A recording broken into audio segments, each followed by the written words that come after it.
Township of Edison Zoning Board of Adjustment, regular meeting of May 12, 2026 is now in session.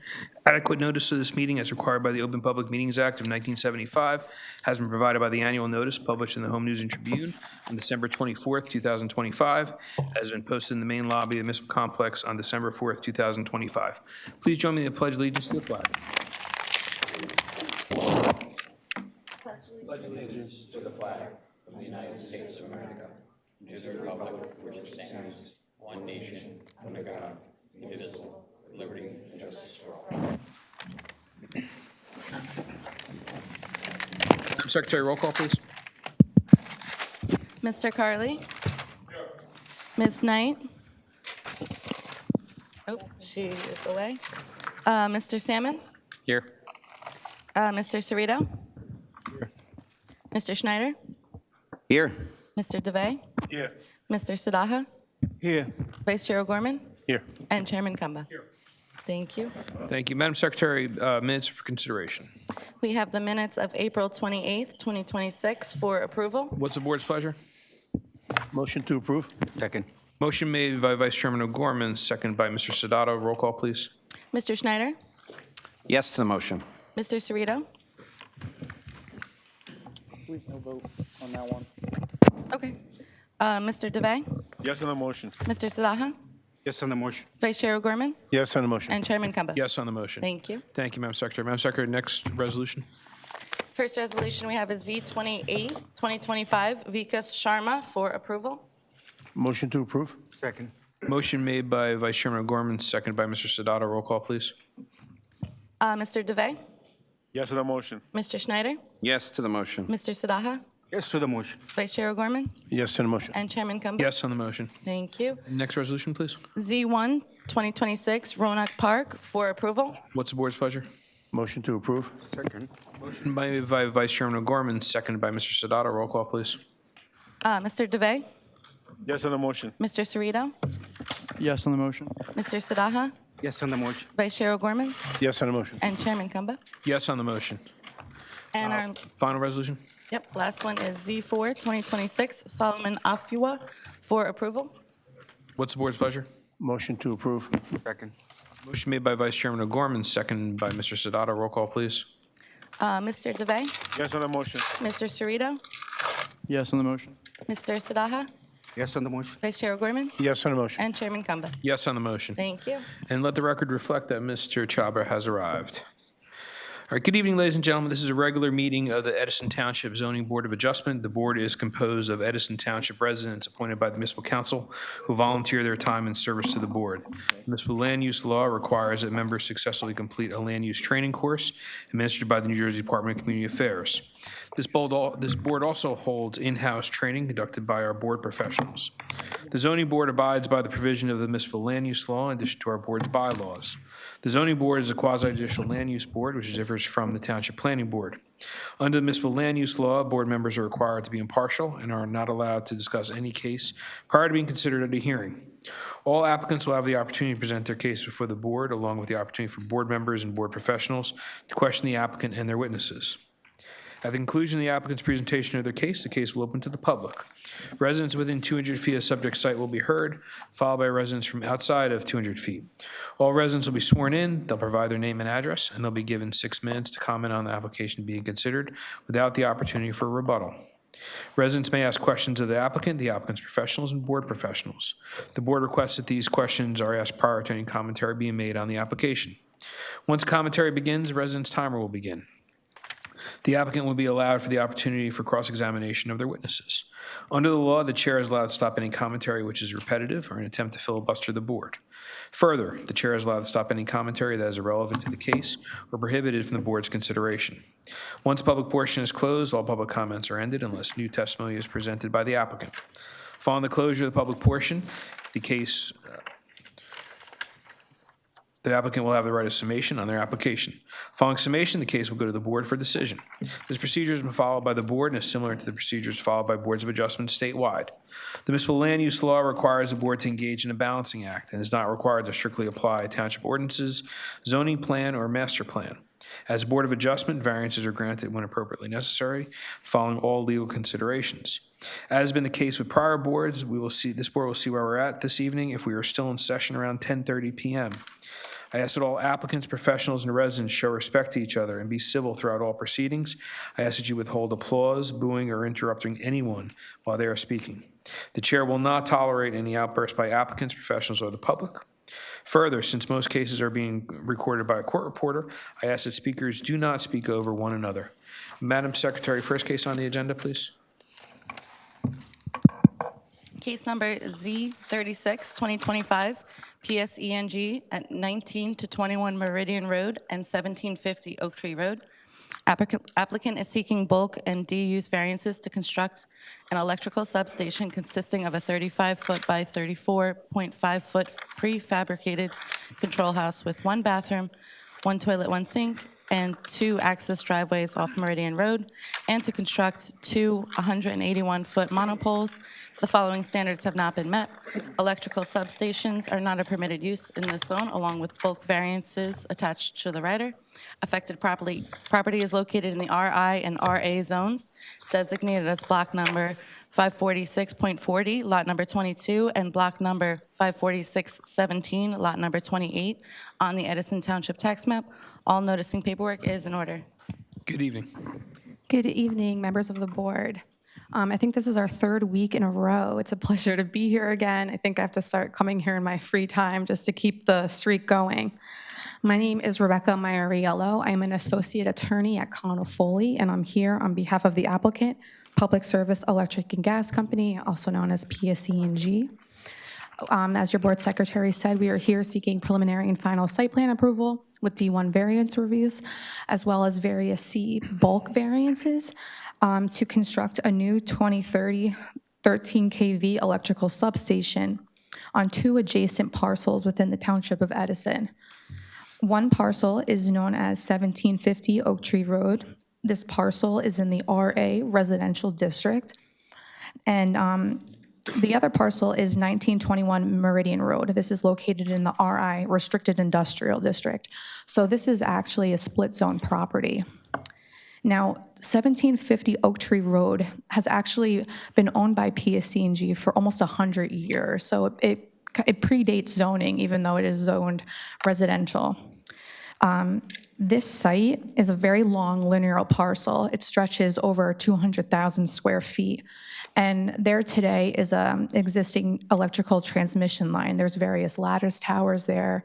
There's underground gas pipes and other utilities located on the site. PSENG is the contract purchaser of 1921 Meridian Road. Existing there today, it's a vacant industrial building. It's about 1 story high, and there's a pretty much empty parking lot there. So in addition to constructing a substation, PSENG is also proposing various other improvements, such as demolishing one of the existing lattice towers, constructing 2 new 181-foot high monopoles, the construction of a 20-foot high perimeter security wall, a 10-foot high security fence, access driveway, and various other improvements that you will hear about this evening. We are in receipt of various reports by the board's professionals. We're in receipt of a Neglia review letter last dated February 24, 2026. We're also in receipt of various review reports from Delaware Raritan Engineering, Inc., dated April 27, 2026, and today, May 12, 2026. Since the April hearing date that we were initially scheduled for, we met with your board engineer. We discussed his review letter together, and in his review letter that he issued today, you will see marks, has various language in it, such as condition of approval, resolution compliance. Some of his concerns were addressed in our response letter to him. So we met with him. We will continue to meet with him. So we just ask that tonight, unless it's at the board's pleasure, that we don't have to go through the report line by line, as we would like to just work it out with the board's professionals. Absolutely. If Mr. Carley's happy, we're happy. Yes, and I think the board's... He looks pretty happy. And I thank the board's professionals for their time in meeting with us. So with that, I'm ready to call my first witness. Please proceed. Thank you. I would like to call Richard Strauss, who is the PSE&G project manager.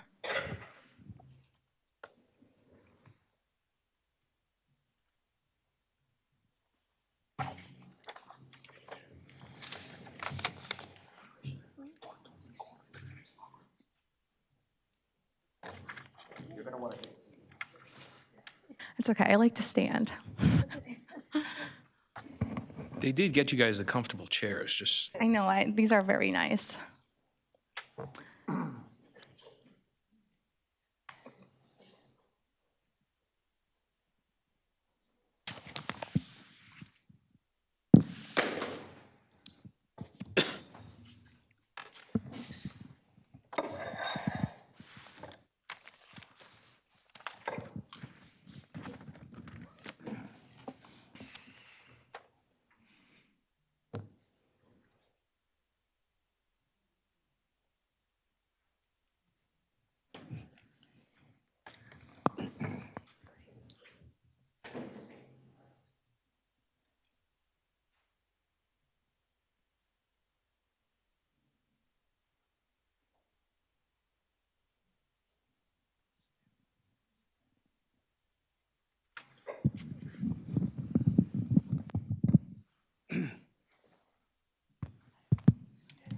If you could raise your right hand.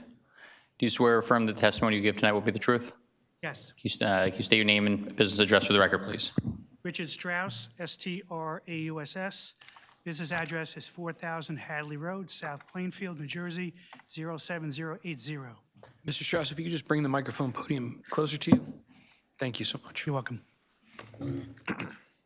Okay, Mr. Strauss, so can you please state who is your current employer? PSE&G. I've been with them over 17 years. And what is your current role with PSE&G? I'm a senior project manager, so I manage the scope, budget, and schedule to design and engineer the station, procure material and equipment, oversee the construction, testing, commissioning of the stations. I'm involved from inception all the way till turnover to our operations and maintenance organizations. Can you give the board the benefit of your educational background and training as a project engineer? I have a Bachelor of Engineering in Mechanical Engineering from Stony Brook University. I have a Master of Business Administration from Seton Hall University. I'm a certified professional project manager through the Project Management Institute. So as a project manager, how many projects have you managed while working at PSE&G? Over the 17 years, I counted 10 substations, of which I am currently involved in 2, the one that we're presenting today and one in Middlesex County. I've also been involved in other projects related to our electric infrastructure.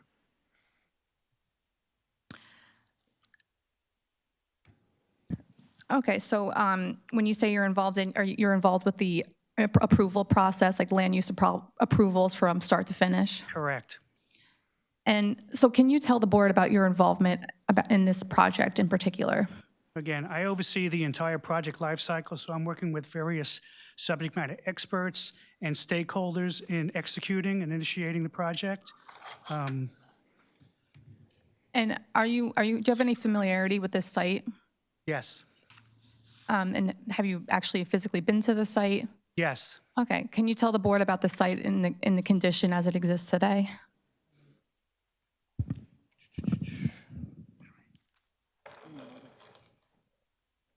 So before you start talking about this, this is a tax map of the site and nearby sites. It's prepared by PSE&G. Can we mark this into evidence as A1? And just for the record, it's an overall site plan. It is dated November 17th, 2025. All right, so this application is touching upon, as Rebecca had noted, we have an existing transmission right-of-way that's been around since around 1,000 years. In particular, we're going to be presenting or proposing a substation in this area, which the address is 19-21 Meridian Road.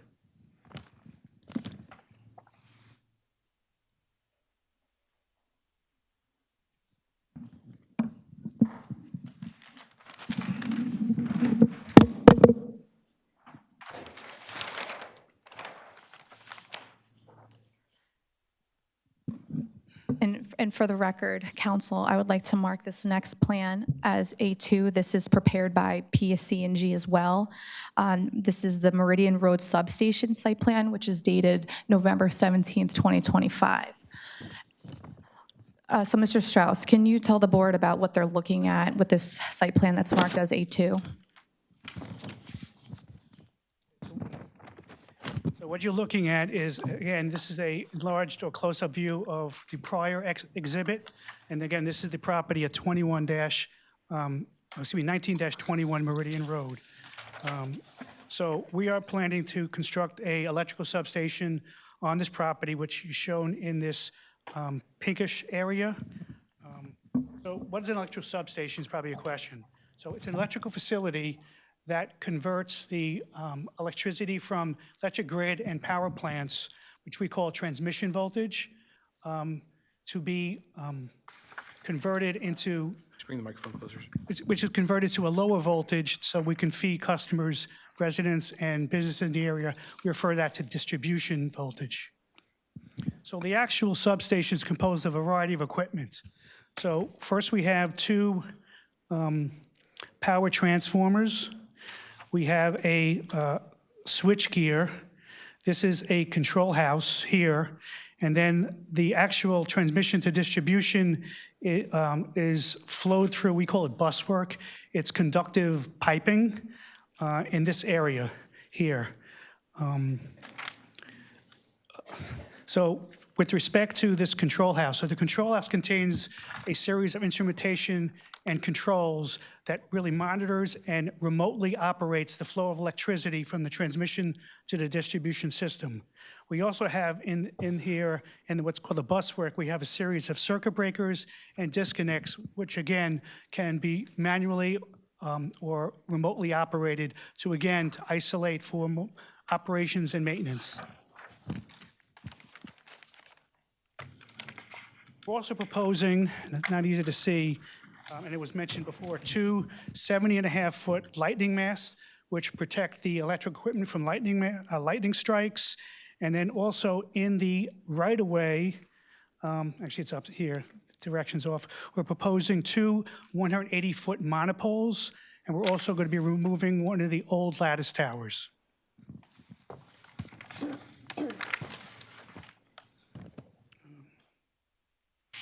Last thing I want to mention is there are two access points off of Meridian Road shown in, it's kind of difficult to see here, is one over here and one over there.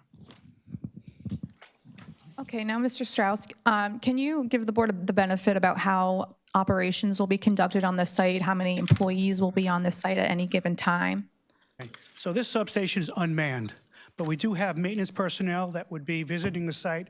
They should be visiting the site once per week. That personnel will be on site about 1 to 2 hours. They will typically drive a small van or pickup truck. Now, in extenuating circumstances, when we do what's called manual switching, we may need an operator to enter the site, and similarly, they would be on the site for a few hours, kind of depending on what they're trying to do. And again, they drive the similar small vans and pickup trucks. So you mentioned that there might be small vans and pickup trucks on the site. Where would these small vans or trucks be parking? Okay, so again, as an electrical substation, we do have a pathway in the facility, not really shown well in this view, made of asphalt. So when the employee comes on site, they'll drive that pathway, which is around the equipment, and typically park near this control house back here. So are we proposing any parking spaces, any striped parking spaces on this site? No, again, it's unmanned. There's no need for any permanent parking spaces. What about loading? Where will loading be conducted on the site? Similarly, we don't have any loading zone on-site or off-site because we're not necessarily consistently bringing anything in. Now, again, the maintenance personnel has their own tools. It's in their van. When they leave, they bring it with them. So these tools that will be coming on the site, I mean, I guess if they're small or large enough just for one person to carry, there wouldn't be heavy machinery by other trucks carried on and off the site. Yeah, when this facility is completed, yes, there's really no heavy machinery that's necessary on a normal basis. How will refuse be handled on and off the site? So PSCG's policy is that any refuse, coffee cups, water bottles, food scraps, Whatever they take on the site, they have to take off the site. We also encourage them to walk around to see if anything has been windblown, take that off the site. Similarly,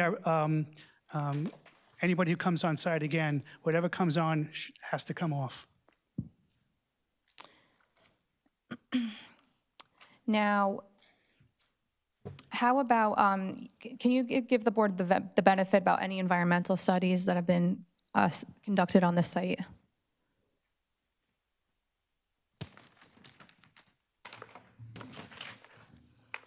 All right, so PSC protocol is that we always do an environmental assessment of the sites that we're purchasing.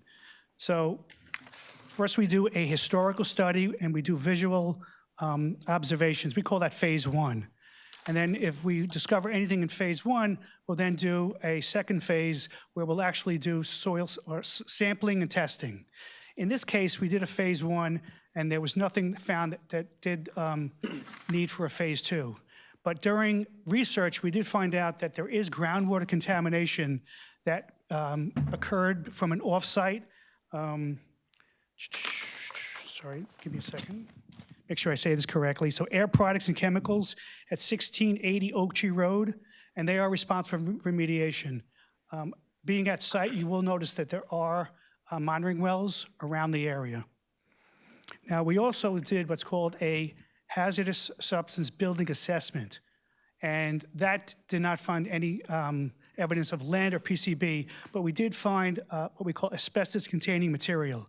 So when that building is demoed, we will hire a certified or licensed asbestos handler who will be able to remove and then transport that material to the appropriate off-site locations.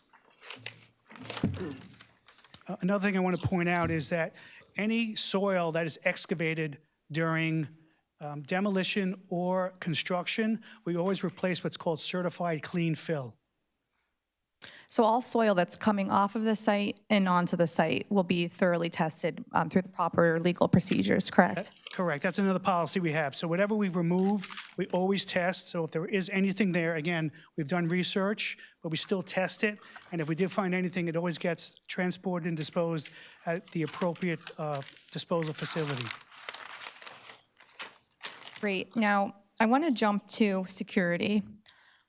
So this site has a variety of security measures in place to protect the equipment they're on, correct? So, sorry, just before you start flipping around, Rich, let me, I just want to enter this into the record. Oh, sorry. That's okay. Council, I would like to mark this next exhibit as A3. This exhibit, it's multiple pages, and it's prepared by PSC&G along with their project engineers at Burns McDonnell. It's 1, 2, 3, 4, 5. Okay, so this next exhibit, A3, it's 5 pages consisting of a aerial map and renderings. And I want to pass this out to the board.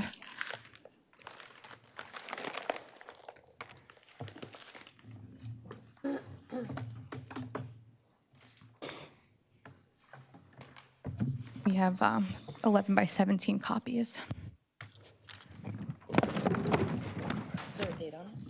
There is no date, so we can date it for today, May 12th, 2026.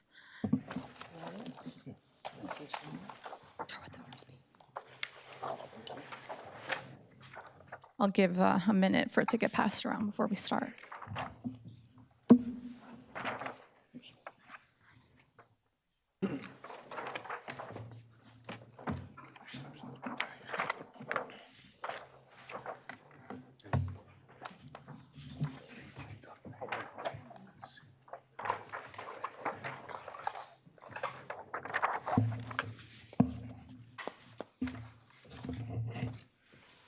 Okay, Rich, please proceed.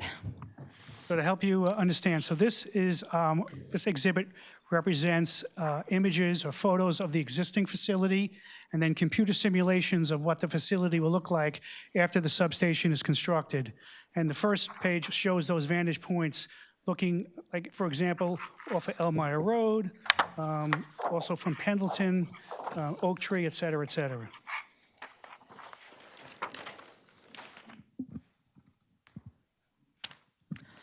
Okay, so first we're looking at viewpoint 1. So can you just describe to the board what this is? All right, so what we're seeing now is this is looking from Oak Tree Road down the existing transmission right-of-way. I mentioned before about a lattice tower. This obviously will be removed, as you don't see it in the image down below. And this is what we refer to as a monopole.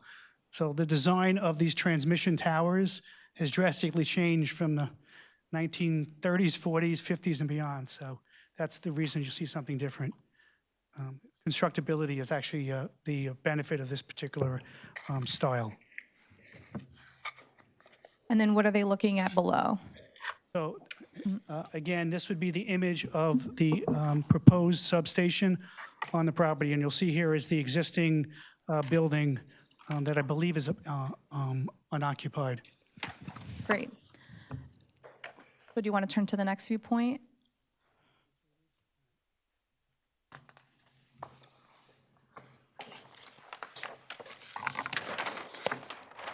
Again, the next image, so this looks like this is from Elmira Road, looking across the Elmira Street. There's a public right-of-way, the transmission right-of-way.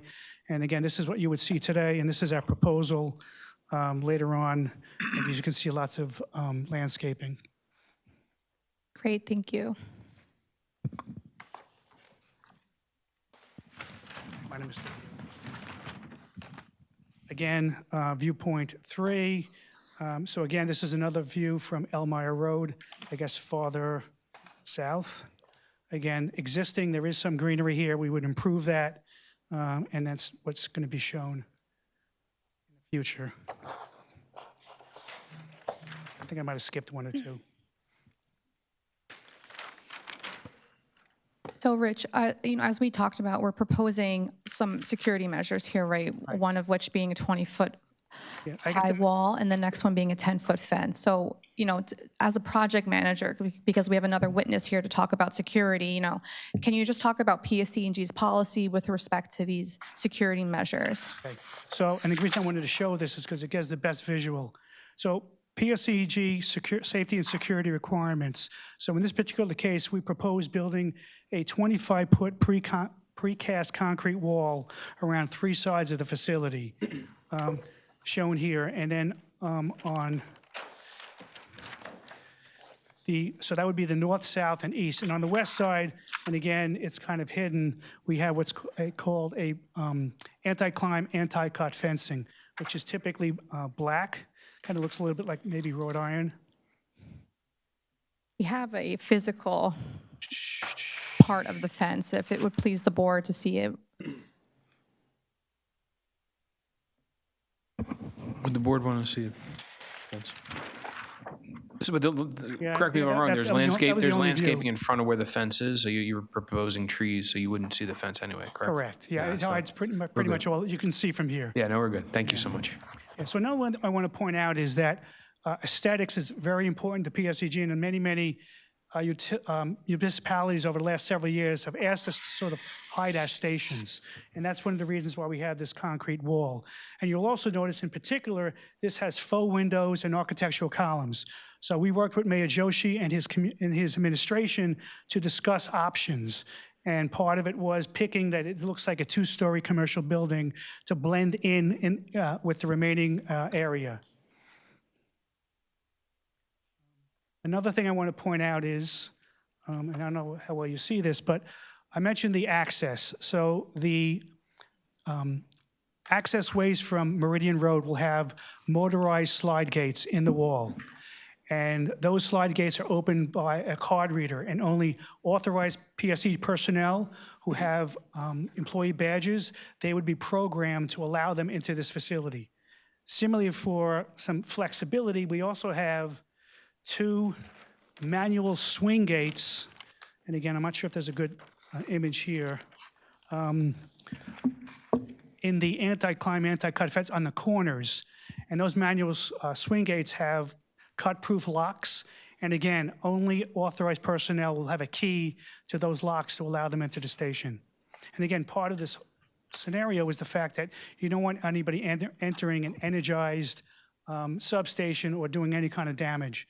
and that's probably one of the main reasons by having these walls around the station.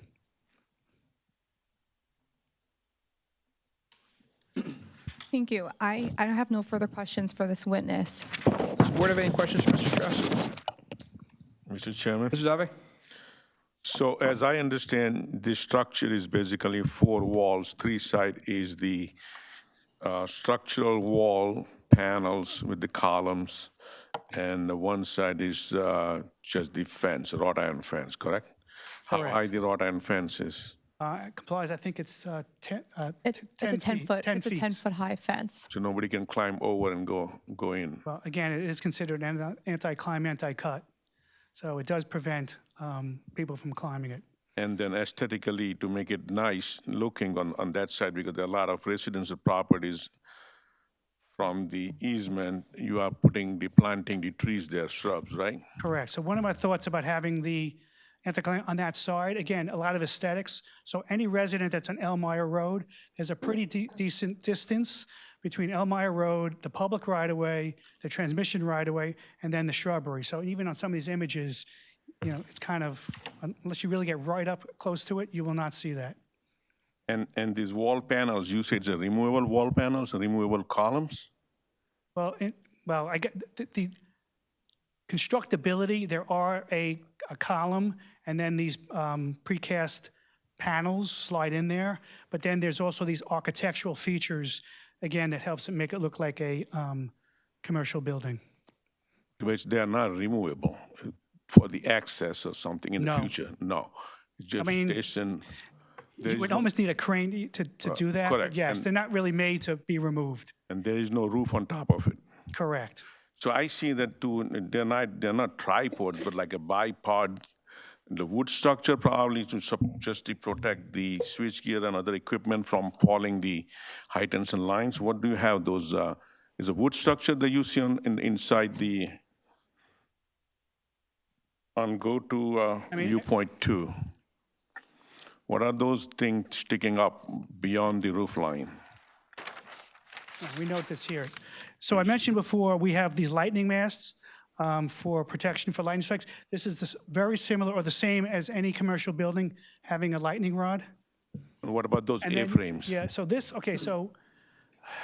is our transmission right away where we have an existing transmission line that will feed the transmission voltage into the station. So what you see here is this metal structure that allows the wires on here to be routed into the station. It would be through A-frames, Well, we call them H-frames. and those are metals, Correct. and those are visible on all 4 sides. I don't know if they're reachable. You look at the viewpoint 3. The massive structure A-frame is beyond the roof line. You can see them far from a distance, correct? It's a massive structure. Correct, but I don't know if this representation gives you a good view of depth. If I go back to this, so the A-frames, let me just help you. Coming over here. So the A-frames are actually here. So there is a distance between here and the edge of the wall. I don't know the And in exact dimension. viewpoint 3, those A-frames are 70 foot tall. The A-frame 70 foot tall, or is Yes, it that's the? correct. 70 feet tall, that's correct. And then it looks like a massive tower structure, no? So, Rich, are the A-frames set back further from the property line than the existing lattice tower that's getting demolished? Yes. And the existing lattice tower that's there now, that tower is approximately, I apologize. I don't know if I know the top of my head. Okay, that taller is 142 feet, correct? I don't know that Well, specifically. we have an engineer to testify as to like the engineering specs, but I think the point I'm trying to make is that, yes, the A-frame is about 70 foot tall, but it's further set back from the property line. And that the existing tower that's there today is much higher than the A-frames. Are you get it, concerned that but someone can actually reach that A-frame, that H-frame? Yeah, I think so- the board member's question is just given just the height of the frame. But as council noted, I think that just given the lattice tower that's there now, given what the proposed height is of the H-frame, and then with the landscaping that you're proposing around it, in my opinion, it would be that what you're proposing is an improvement to what's currently there. So currently currently you only have a one tower, correct? Transmission tower, 142 foot tall. Existing, which will be removed. correct? I mean, there's And other then there's other transmission towers along the way. In that place, you are putting 281 foot towers, correct? The poles, Well, we call monopoles, that is correct. correct. And then you are putting another A-frame structure there, which is 70 foot tall beside the lightning pole, which is also about 70 foot tall. They're all visible structures beyond the building roof line. It's going up that high. Do you need those A-frame 70-foot talls? That's the Yes. question. Yes. The basis of all the heights and distances of equipment is related to OSHA standards for safety clearances. Do they need to be that massive in size? Because I just see it based on the way I look at. What's the size, what's the diameter of those A-frame columns? Those You are, know, I think, We have an engineer that's going to testify. I don't know okay.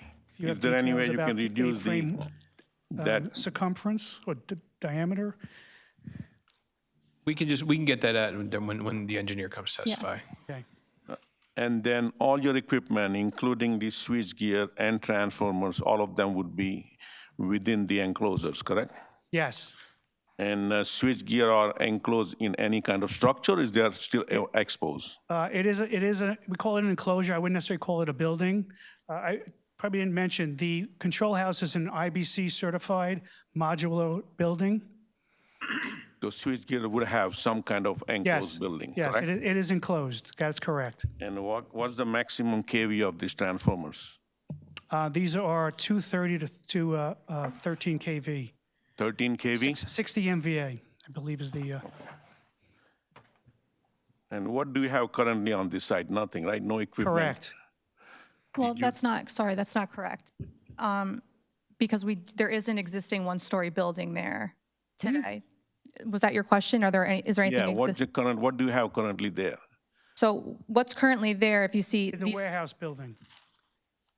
so that building on the top is what's currently there today. On the bottom is what we're proposing, including, right, the A-frame, the various poles, and additional landscaping to try to enclose Correct. what's is proposed. There is no PSCNG transmission facility here existing currently, no? Correct. Not just in this adding it. location, that is correct. Why did you pick this location and not somewhere else? Okay. Did you try to look any other locations? This all Oak right. Tree Road is very busy road, and even does the Meridian. All right, so the reason for this project, which we didn't get to, is, so we have a substation called New Dover in Edison, and we have another substation, Kilmer, in Piscataway, and those are both overloaded. So if you think about our distribution system, it's like a network. So we need to pretty much create another node, and this location is almost equally spaced within those two other substations. So those stations which feed residents in Edison will be fed from this facility. So approximately 6,000 customers will be fed from this new station. You couldn't find any other remote locations more interior than Well, the we major actually found highways? something on Oak Tree Road that the administration actually was opposed to. So another thing, the fine property. So we need basically three criteria. One, we need a piece of property that is configured and sized to allow to build one of these substations.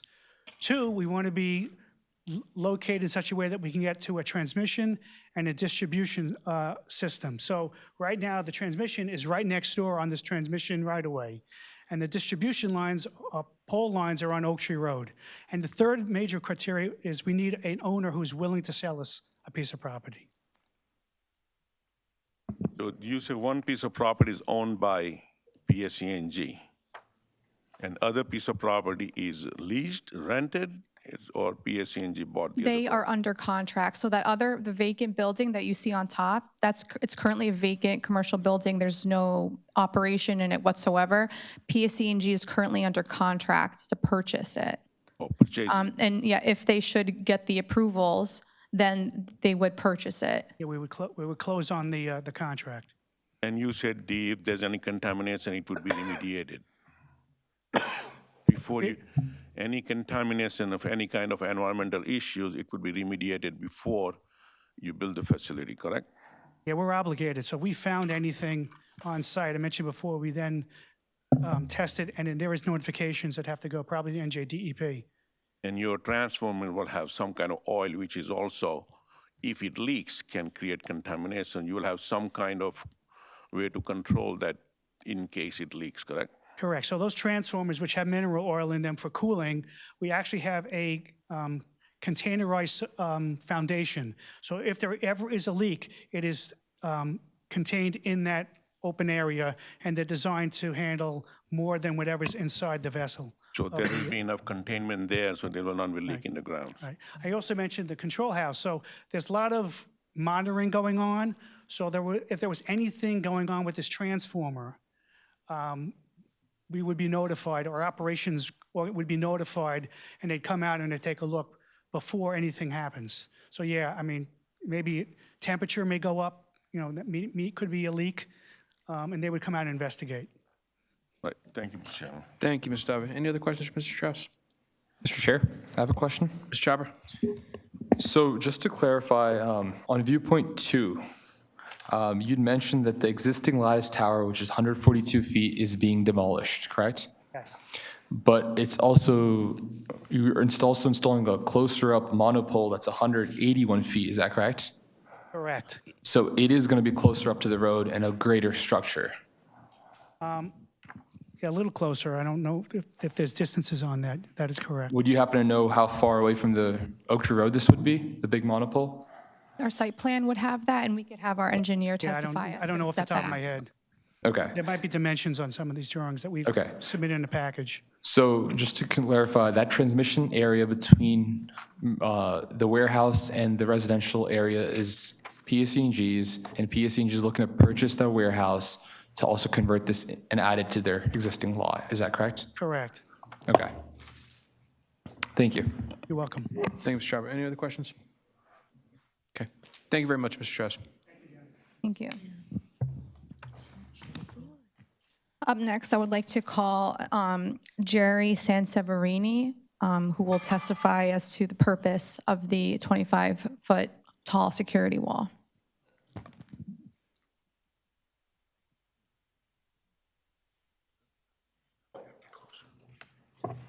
Good evening. You raise your right hand. Do you swear or affirm the testimony you give tonight will be the truth? I swear. Could you state your name and business address for the record, please? Jerry Sanseverino, PSE&G, 80 Park Place, Newark, New Jersey. Okay, so can you please state that who is your current employer? I work for PSE&G in the Corporate Security Department. I'm the Senior Manager of Infrastructure Assurance, which is basically our physical security program and regulatory compliance. How long have you worked for PSE&G in that position? 4 years now. And prior to that, what is your educational background, experience, and other credentials and licensing? I went to college in Philadelphia, bachelor's degree in criminal justice. I worked for the United States Marshal Service here in New Jersey for 28 years before retiring and coming to PSE&G. I currently hold a certification as a CPP, a Certified Protection Professional by ACES International. Thank you. I would like to qualify Mr. Sanseverino as our expert consultant in security. Without objection, I feel safer with him here. As do I. Okay, can you please give the board the benefit of why PSE&G needs this 25-foot wall as part of this project? So PSE&G takes a very holistic approach to protecting our assets, especially new stations that are being constructed. We take a layered approach, and that begins at the exterior, and obviously there's additional protections as you move closer to the critical assets. Obviously, in this case, it's a combination of walls and fencing. It's to restrict unauthorized access, prevent any criminal activity, which can be vandalism, theft, sabotage, et cetera. Obviously, we found the benefit of fortifying the first level protection. It's not the end-all, be-all, but that's the first layer in our security plan. Thank you. Now, can you please, in the engineering report, I wanted to point out there was some discussion about NARC SIP standards. Can you please give the board some education, and myself a little bit, about how that is applicable or is not applicable to this site? Sure. NERC is the North American Electric Reliability Corporation. They govern all of the electric regulations for our region here. Basically, they classify stations based on certain criteria and criticality. At the bottom end of the spectrum is a NERC low impact, which is probably what this station at a 230 kV will be rated as. That goes up to medium impact, and then finally high impact. A subset of the medium and high impact is classified as a NERC SIP 14. That's a specific standard in the regulations, and that applies to stations that are critical to the bulk electric system. If something happens to that station, it has cascading effects on the upstream and downstream stations and the bulk electric system in general. This is not a SIP 14 location. It will never be a SIP 14 location based on where it's at and the transformers that are there. We do have other SIP 14 locations, not in Edison, but nearby, but this is not one of them. And can you give the board the benefit about how the height of this structure, 25 feet, why that's necessary to protect the equipment? Sure. Obviously, the assets that are inside are tall, some of them over 24 feet. So obviously, we want to protect that from the outside, any of the bad actors that would look to engage or target those assets to impact the bulk electric system. Obviously, on the front side with the 10-foot anti-climb fence, there's not a line of sight for the internal assets. The only three sides are the ones that we're concerned about from certain vantage points based on some of the risk assessments we conducted here. But again, this is not marked as a highly risk site. And is it fair to say that PSE&G is taking these preventative protective measures in the utmost abundance of caution? Yes, the company takes a very proactive approach. Obviously, based on the criteria and the ranking of these stations, we look to build above and beyond our minimum baseline. In this case, this is a perfect example where we're taking the opportunity during construction to build at a higher level and above the minimums that's required by the regulation. Thank you. I have no further questions for this witness. I defer to the board. Does the board have any questions for Mr. Sanseverino? Seeing none? Thank you very much, sir. We appreciate it. Thank you. Thank you. Okay. Our next witness is our project engineer, Michael Blake.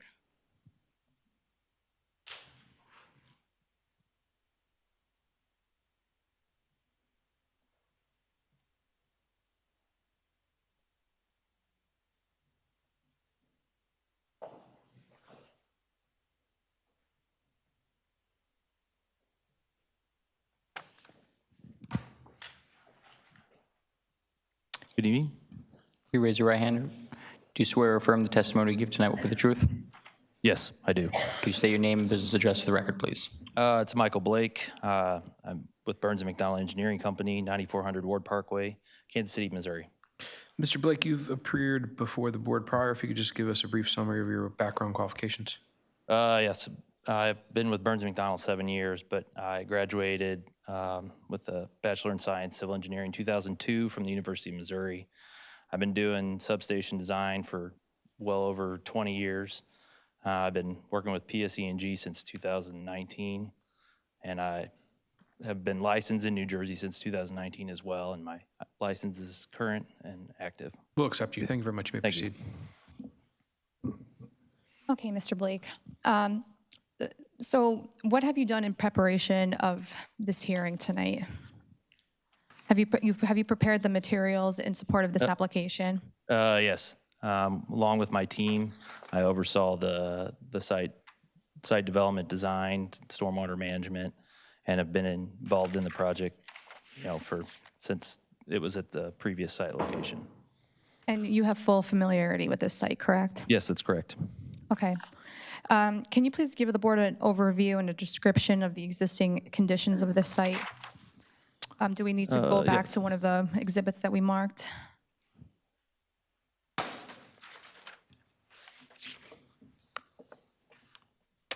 Outside plan as well.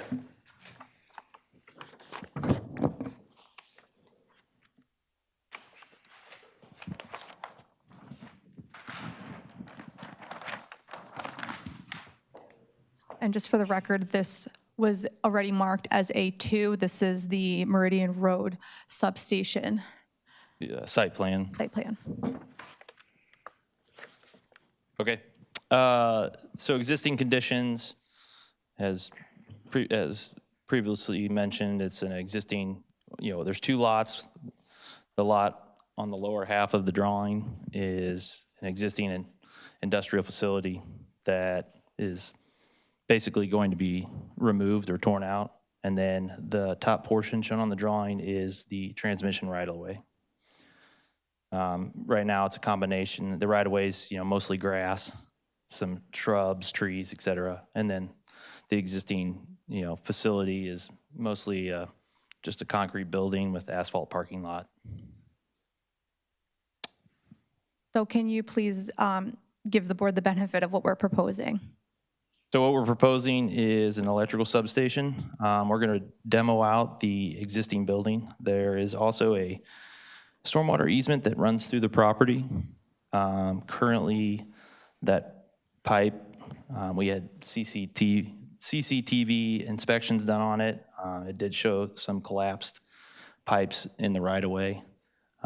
So not only the benefit of building the station here is that we're going to repair that by also rerouting it around the station. So we're going to take where it comes across Meridian Road, route it to a new easement around the station, and then we're going to tie it back into an existing manhole up in Elmire Road. Additionally, the building will be torn out. We'll be removing all the asphalt and concrete and replacing it with the substation. Now, there are concrete foundations associated with it. There is, impervious surface access road around the outside, but within the general area of the equipment, it is a clean crushed rock stone, which, when I say clean crush, it's not like a gravel road you'd think when you're driving on, a county road or something like that. Has minimal fines and really helps, not only store some of the storm water, but it also is there for safety reasons.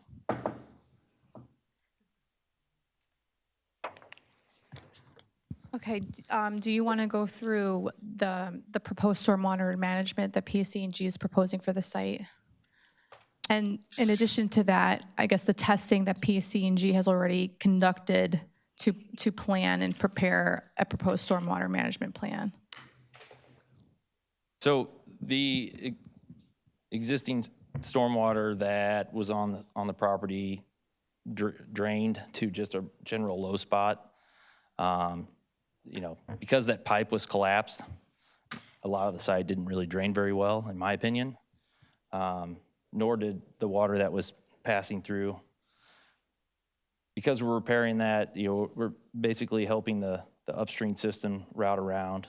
Now, we are tying some of our stormwater into the existing system, but it's going to mimic existing conditions, assuming that the pipe hadn't been collapsed. But that's how we have to analyze it. And then as far as like stormwater management, to meet the regulations of NJAC 7.8, we have proved that because we're removing a lot of that impervious area from the existing facility, our, stormwater hydrograph is going to be equal to or less than the preconditions. So we're actually helping improve the property, even though, it looks bigger than what was currently there. Asphalt doesn't allow stormwater to infiltrate. The crushed rock will help with that, and so it will improve the stormwater runoff, and it meets, the requirements from 7.8. And, for the record, can you just let the board know, we already made a submission to the DEP in connection with any improvements on this site, correct? Yes, that is correct. The main reason we did submit to DEP is because there is impacted wetlands, and they have deemed us as administratively acceptable or complete. Great, thank you. Can you just share with the board, we're proposing an access driveway on this site. Can you just, for the record, because we are requesting some variance relief with respect to that access driveway, share the dimensions of that driveway and access to and from the site? So yes, we are adding 2 access points off of Meridian Road, basically on either side of the property frontage. This is basically to help with circulation paths, especially if there ever needed to be maintenance done with one of the larger pieces of equipment. But in general, the main individuals or PSE&G personnel that come on site will be able to circulate through the station with a minimum width of a 16-foot wide road. And that's designated, you can see that it's a different material. It's not, it's asphalt. And so it's not, the crushed rock surface, but that is also where maintenance vehicles will be routed through the station. That's where they'll park if near the equipment that they're working on. Both access points do have 20-foot wide gates, though, and that does allow for larger vehicles to get in there. One of the things we did discuss with is if a fire apparatus did need to gain access, could it make it a circulation through, and it can. And we submitted a set of your site plans to the fire department, that's correct? Yes, that is correct. And I'll stipulate as a condition of approval, we will work with the fire, police, emergency services so that they also thoroughly review and vet these plans and find them acceptable. Okay, Mr. Blake, can you please go through the proposed lighting plan for the site? So the proposed lighting, PSE&G has kind of their own requirements. Most of it's for maintenance and safety. They are a motion censored lighting. It's not something that's going to be on all the time. If there is night work that would be required, maybe like in case of an outage or an emergency or something like that, then yes, those lights would be on. But they are timered, so if they were to leave, they would eventually time out. Other than that, most of the lighting will be just standard, your standard lighting that you would see. We did a lighting study. None of the lighting should leak outside, especially with the perimeter wall. It helps contain it, but all lighting is contained within the station facility, or within the property, I guess. So, Mr. Blake, we are not seeking any variances or waivers with respect to lighting spillage or illumination, correct? All of our lighting is compliant with the township ordinance? Yes, all our lighting is in compliance. The only thing that one of the review comments was with regards to would our lighting be in compliance with like street lights. There was a few other items.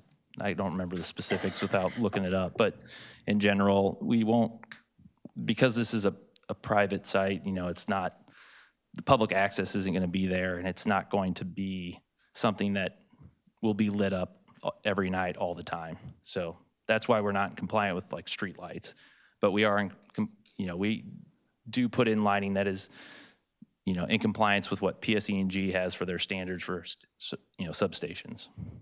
So I guess in other words, right, there are some lighting requirements with respect to public facilities, correct? But we do not consider this a public facility. This is a private substation, no public access, correct? Correct.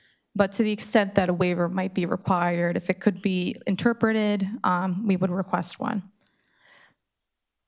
Okay.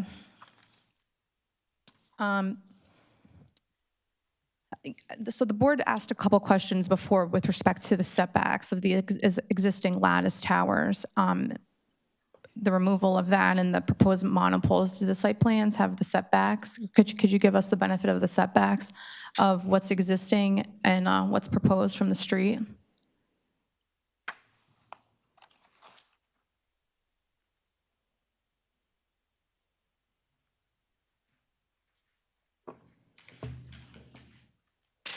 Sorry. Okay, so the setback requirements, the front yard setback, a minimum front yard setback of 50 feet is required, and 3.7 feet is proposed. So these are the variances that we're requesting a relief on, which our planner can elaborate on more. We have a side yard setback, which is a minimum side yard setback of 50 feet. One side and 100 feet both is required, and ours is 4.7 feet and 22.8 feet as is proposed respectively. We have a rear yard setback, a minimum rear yard setback of 50 feet is required, and we have 0 feet as proposed. And then, sorry, and that was for lot 22. And then lot 28, there is a front yard setback, a minimum front yard setback of 35 feet is required, and we're at 34.7 feet. We have a rear yard setback, a minimum setback of 60 feet is required, and 0 feet is proposed. And that's, and like I said, the planner will elaborate more on those. Okay, thank you. I don't have any further questions for this witness. Okay, so we'll go through the professionals' reports. We'll start with Ms. Knight.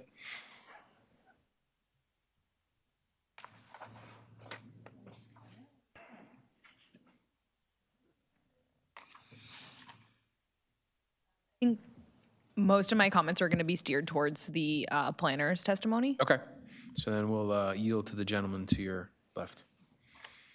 Mr. Carley. Excuse me, Mr. Chair. As Ms. Mariello advised the board at the outset of her presentation, this office has prepared 3 reports and had met with Mr. Blake and the design professionals to go through the first report and then the second report. What the board has in front of it now is our third report. And I think it's modestly streamlined, where it draws the applicant's attention to just outstanding items, which I believe Ms. Mariello and Mr. Strauss, Severino, and Blake have adequately addressed.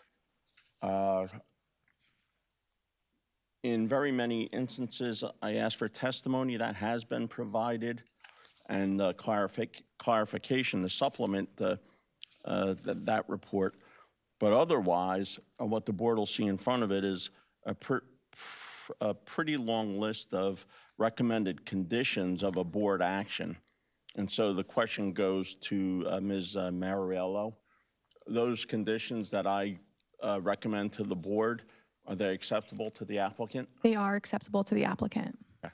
And that's the stem and the stern. Great, thank you, Mr. Carley. Thank you. Any questions from the board for Mr. Blake?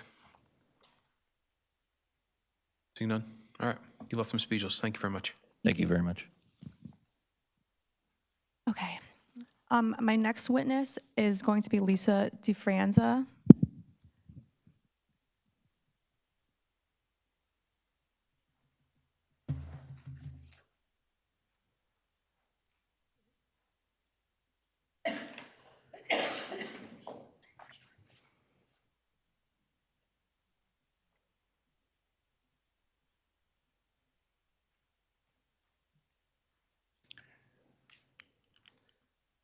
Could you raise your right hand, please? Do you swear or affirm the testimony you give tonight will be the truth? I do. Can you state your name and business address for the record, please? Lisa DeFranza, Lisa Difranza.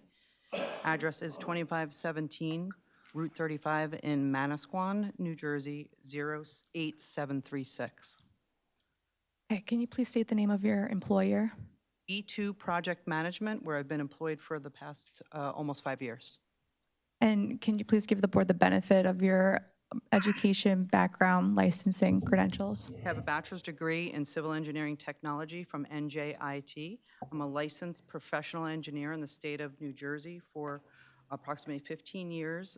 My license is in good standing.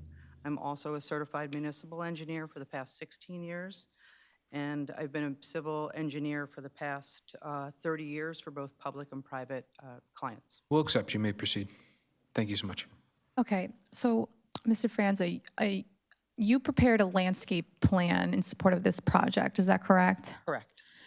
Can you please give the board the benefit of what you did to see the landscaping that's there now and prepare your landscape plan? Okay, I'll present the landscaping plan, which is in your packets. And for the record, we will also mark the landscape plan as A4.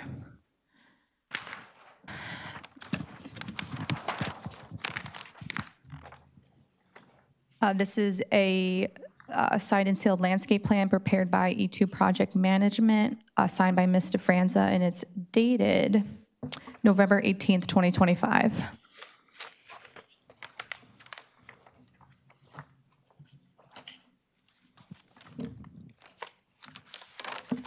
As can be seen on the landscaping plan, the team basically gave you the layout of the land. But just for your benefit, Elmire Road is to the top of the page to the west. Oak Tree Road is to the south, to the left of the page. And the Meridian Road would be to the east, at the bottom of the page. As they indicated, the majority of the site will be developed for the new substation. And for the new substation, we had to remove some trees just for new water lines, sewer lines, the rerouted storm sewer, and some overhead lines. There's some clearances that we have to maintain, overhead wire zones. With that, I'll just give you a quick synopsis of the trees. 6 trees will be removed from Lot 22, which is the commercial lot. 43 trees will be removed from Lot 28, which is the PSE&G right-of-way, the Elmire Road right-of-way adjacent to the PSE&G right-of-way, for a total of 49 total removed trees. And per the ordinance, 114 replacement trees are required. We are proposing to install 23 new trees. 17 will be evergreen, 6 will be deciduous, and install 49 new shrubs, evergreen and deciduous. There will be a 91 tree deficiency, and PSE&G desires to contribute to the township tree fund for that deficiency. The majority of the trees are going to be native and drought tolerant. And as I indicated, the majority of the trees will be planted in the Elmire Road right-of-way, as can be seen at the top of the page in light green. The existing trees are shown with black outlines and X's through the ones that are to be removed. And I will also show the exhibits that were presented before by Rich.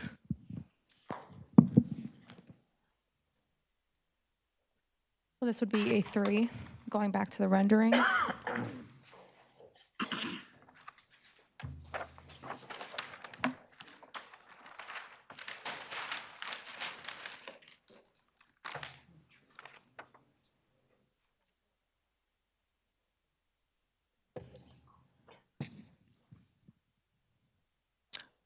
I think this might be A2, I'm not certain, but this is a view from Elmire Road, closer to Oak Tree Road, near the intersection of the other residential street that comes in on a T from Elmire. As can be seen right now, you could see the commercial facility at the top view, which is the existing view. Pendleton, I'm sorry, the street is Pendleton, at that intersection with Elmire. As can be seen right now, this is a fall or winter view, which doesn't show a lot of leaves on the trees. And for the benefit to show what it would look like for the majority of the year, we showed some of these existing trees with some leaves on it, in addition to the supplemented trees and shrubs that will be planted along here. These high evergreens that can be seen, you can see the A-frame and the structures in the back of the facility. And with planting evergreen and deciduous trees, there'll be a year-round buffer. Well, Mr. Franza, is it accurate to say that PSC&G really concentrated and took care into planting on Elmira Road to enclose the substation from the residents on the other side? Correct. As you can see, there's some spaces in between here. There's not a lot of low-lying shrubs. There's just some overgrown weeds. We plan to infill the high story with some low-story vegetation for a better screen at a lower level if you were walking along Elmira. I'm going to show you the next view.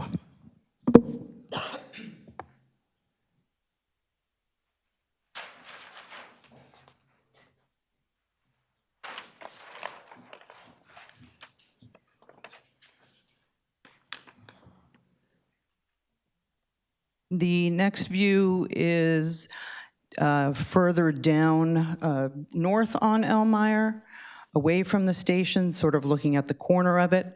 The top view, again, is the existing view, showing some of the existing vegetation, some of the tall trees there. Some of the existing trees in one of the areas, water and sewer will have to be installed, and in addition to some overhead lines that will have to be rerouted around the station. So we tried to best plant some tall evergreen trees at the corner of the wall that you can see in the back, in addition to some low-lying shrubs that will be infilled along Elmira. So, Mr. Franza, in other words, PSC&G, is it accurate to say that they're faced with some restrictions on planting additional trees due to overhead and underground utilities? Correct. PSC&G has to abide by numerous federal and state regulations as far as clearances, such as no planting inside the new station, no planting within 10 feet of a fence or a wall for security reasons, in addition to other overhead wire clearances, like say 15 feet from the wire zone. There's certain regulations that they have to follow. So we best fit as much as we can within the length of the new station. Thank you. I have no further questions for this witness, and I submit to the board. Thank you very much. Would you agree to work with the township engineer on a condition of a tree and landscaping maintenance plan? Absolutely. Okay, all right. That's my only question. Does the board have any questions for Mr. Franza? Seeing none? Thank you very much. Appreciate it. Thank you. Thank you. So my next witness, I wanted to confer with the board. We have a sound consultant here tonight. We are not seeking any variances with respect to the sound. We are complying with the sound ordinance. We also have agreed to a litany of conditions of approval that were outlined in the board engineering level letter, including a 6-month look-back study, post-construction, very similar conditions that we agreed to with the Meadow Road application, if this board remembers, from a few weeks ago. So would the board like to hear acoustic testimony, or? Mr. Carley?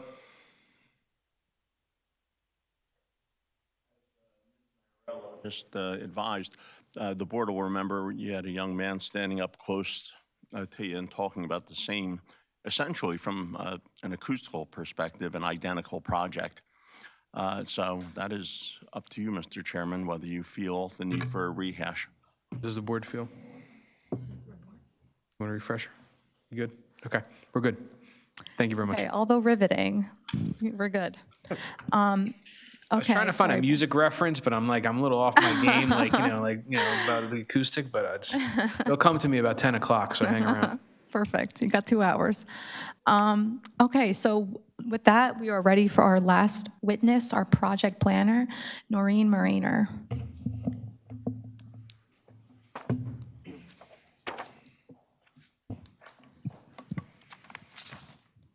Raise your right hand, please. Do you swear or affirm the testimony you give tonight will be the truth? I do. Could you state your name and address for the record, business address for the record, please? My name is Noreen Mariner, N-O-R-E-E-N, last name M-E-R-A-I-N-E-R. I'm a licensed professional planner in the Can you state bring of the New microphone Jersey. closer to you? Thank you so much. I hope they're watching. We want to make sure your fans hear you at home. I'm a licensed professional planner in the state of New Jersey, and my license is current. Okay. Can you please state your current employer? Yes. My current employer is Public Service Electric and Gas Company. The address is 4000 Hadley Road, South Plainfield, New Jersey, 07080. I've been with PSE&G as a licensing project manager for 28 years. What my job is to secure environmental and land use permits for company facilities.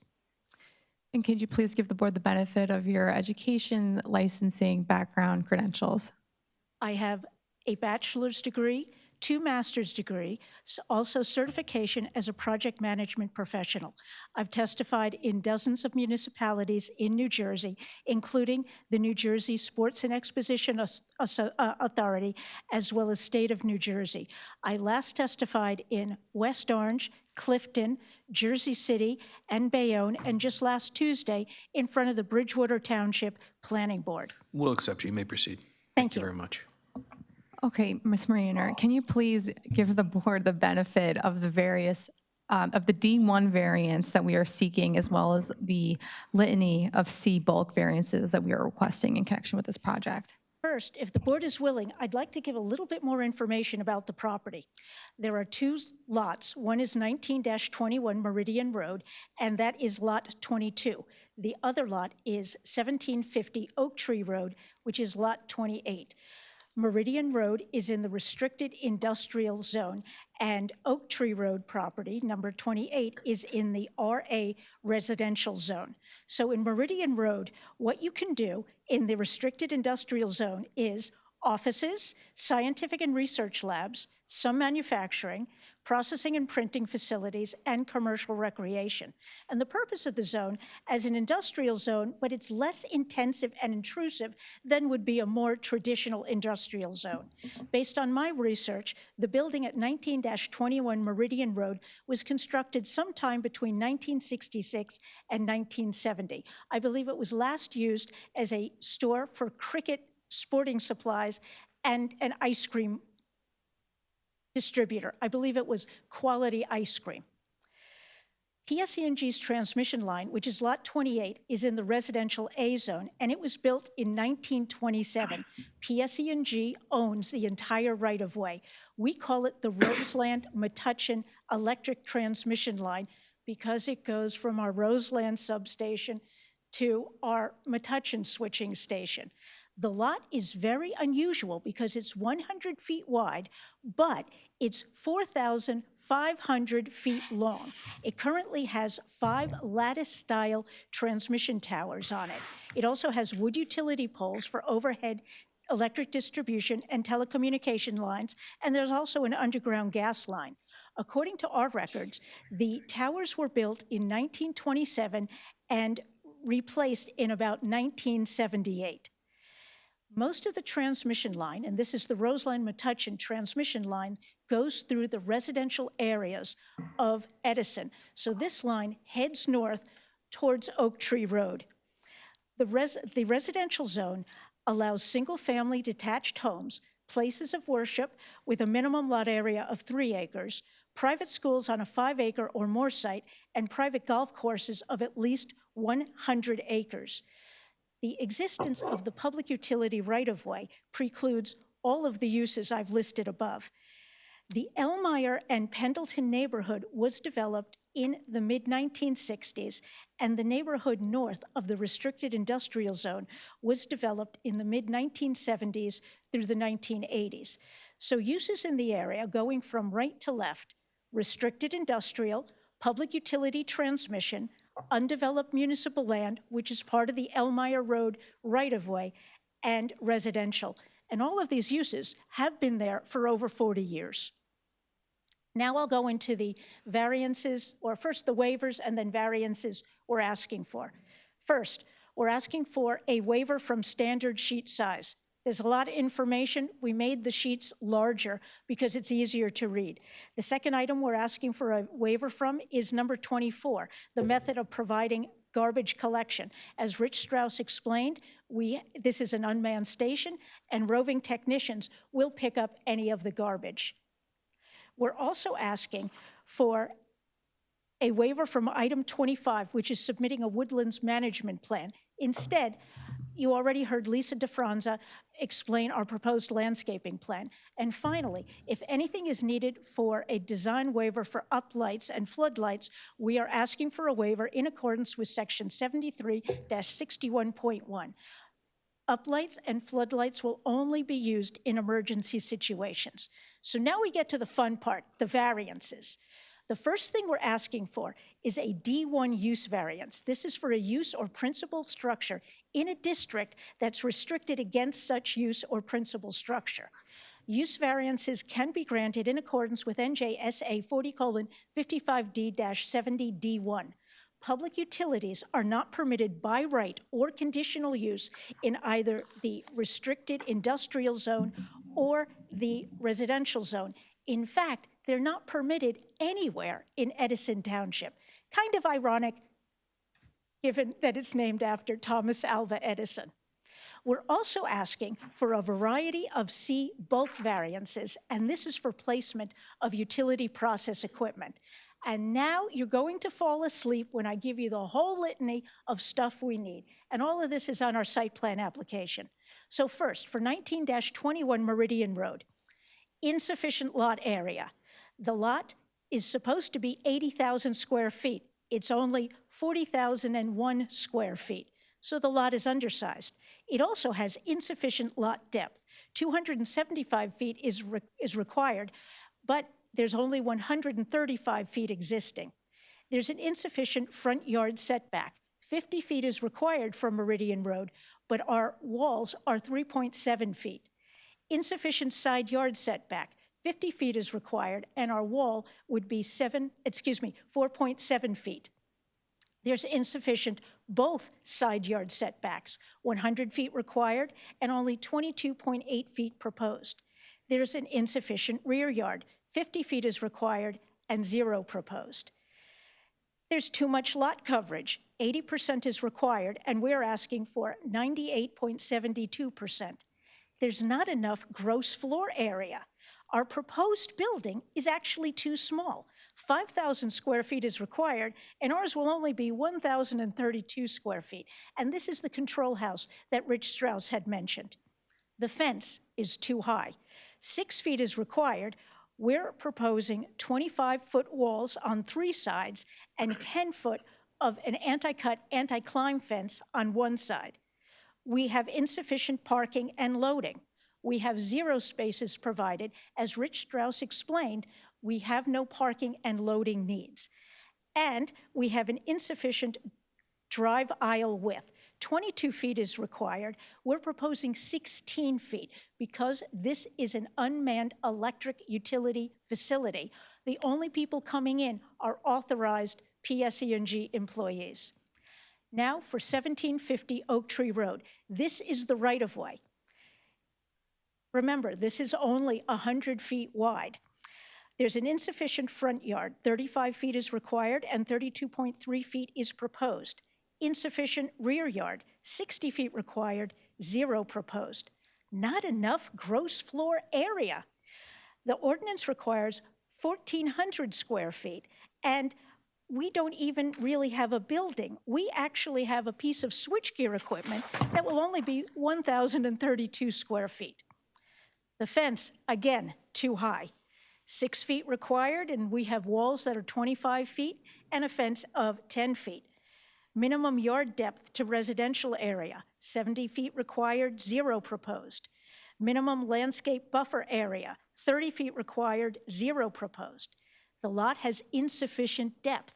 It's only 100 feet wide, and according to the ordinance, it should be 150 feet wide. And again, no parking and loading spaces. Rich already explained, station is unmanned, which is why no parking and loading. So what's odd is you've got variances due to existing nonconformities due to the size and shape of the site. The station will straddle 2 lots. So of course you're going to have problems with front yards and rear yards essentially overlapping each other. The transmission corridor and the Meridian Road lot are not regularly shaped lots, and they're undersized. Now I'll get to more exciting stuff because planning, this is riveting. According to the New Jersey courts, bulk variances are subsumed within the use variance. I believe there are 3 reasons this board can approve this substation application. And those 3 reasons are: first, the station is an inherently beneficial use. Second, there's special planning reasons that are advanced by this substation. And third, this station provides upgraded reliability and aesthetic improvements.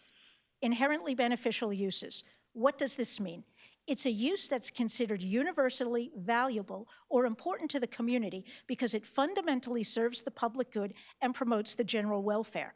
Provision of reliable electricity is essential and critical to our modern way of living and is an inherently beneficial use that fundamentally serves the public good and promotes the general welfare. Public utility installations have been determined by the New Jersey courts to be inherently beneficial.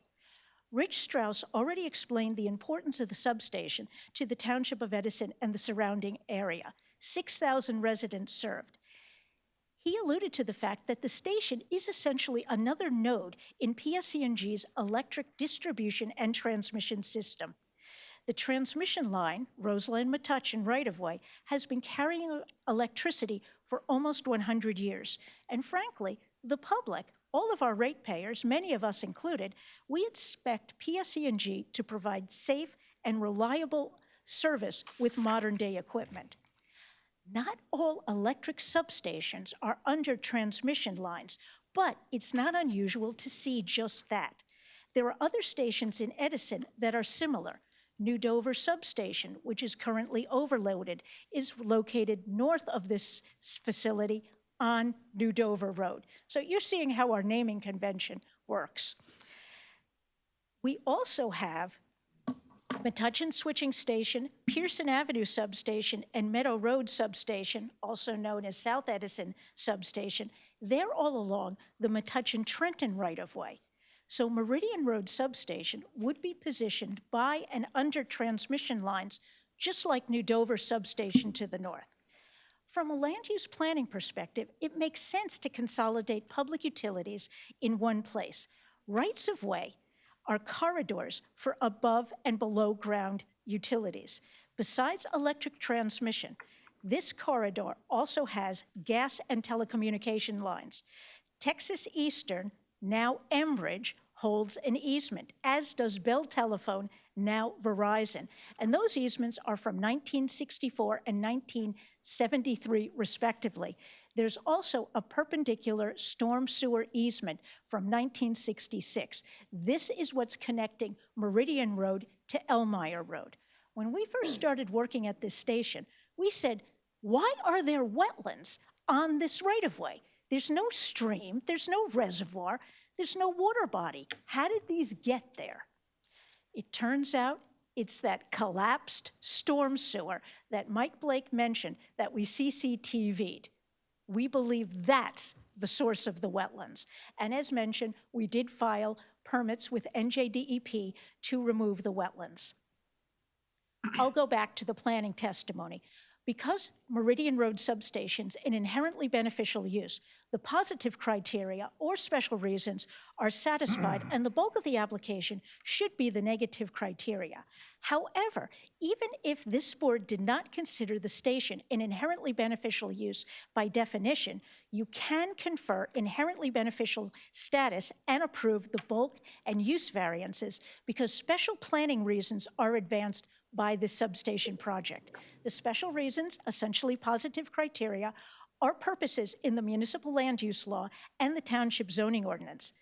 The special reasons why the station can be granted are because the following purposes of the municipal land use law are advanced. Primarily, promoting the public health, safety, and general welfare of the community and benefiting the public. The station would offer a reduction in potential outages, which obviously advances safety from and during natural disasters. It also will promote energy resources in the state. And the second purpose of the municipal land use law that is advanced is encouraging coordination of various public and private procedures and activities shaping land development with a view of lessening the cost of such development and to the more efficient use of land. Purposes in the Edison Township ordinance are advanced, namely promoting public health, safety, morals, and general welfare, and encouraging the most appropriate use of land. Safe and reliable electricity promotes the public health, safety, and welfare. It's efficient and practical to use land already devoted to public utilities to the maximum extent practical. This is good land use planning. The transmission corridor has been in public utility use for many years. It was there before almost all the other uses in the area. What makes this property particularly suitable or appropriate for a substation is its location along a transmission right-of-way, and it's also in an industrial area that is for sale. The project is also consistent with the township's master plan.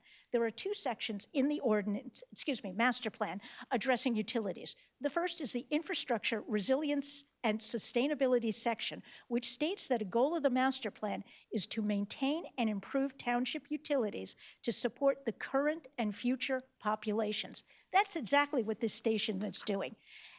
This station's improving electric reliability and resiliency. It's replacing a broken storm sewer. And there's more, because we are providing sidewalks along Meridian Road in front of this substation, and we will also be providing a sidewalk along Oak Tree Road where our right-of-way is. This will connect the corridor that people can walk on to get to Oak Tree Road.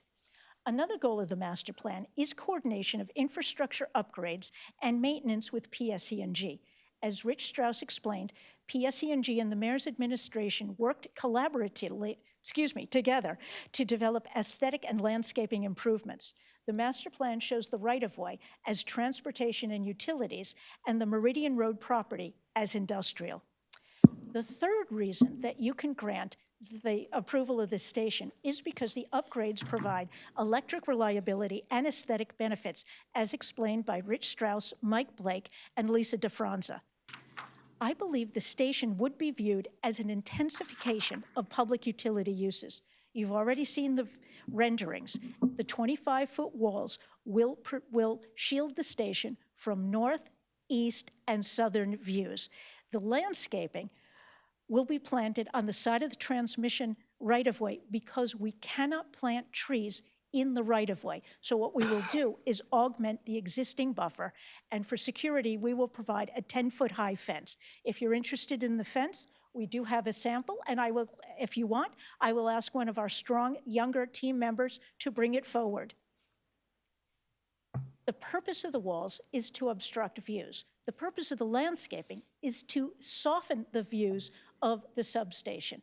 Will you see it? Yes. Do you see the transmission towers now? You have 5 of them, and they are ranging in height from 142 feet as you go north. The transmission towers that are existing, 162 feet, and then go down to 142 feet. The new landscaping we're particularly proud of because it will provide mostly evergreen trees with some deciduous species. This will be more sustainable, coordinated, and attractive than much of the random landscaping that currently exists. So I've given you a lot of evidence that the proposed station is an inherently beneficial use. For a D1 use variance for an inherently beneficial use, PSE&G has to demonstrate that the proposed substation doesn't substantially outweigh the detriments. The New Jersey courts have established a 4-part test for this, and this is known as the SECA test. So the first part of the test, what's the public interest at stake, and what's the benefit? The public interest is to provide better electric infrastructure. The station will have the latest technology, and if there are outages, there will be quicker restoration of service. Second, what are the detrimental effects from granting the variance? These sorts of things could be noise, dust, pollution, traffic, stormwater, drainage problems, or visual impacts. And PSE&G has already considered that. For traffic, the station is unmanned. It will generate approximately 1 minivan or a utility truck every week.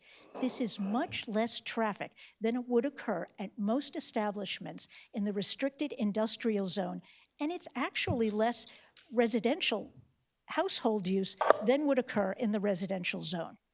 There'd be no increased impact to township water or sewer, community facilities, or schools. The existing building currently has 2 bathrooms. The proposed control house will have 1 bathroom, and that's mainly for the convenience of the roving technicians.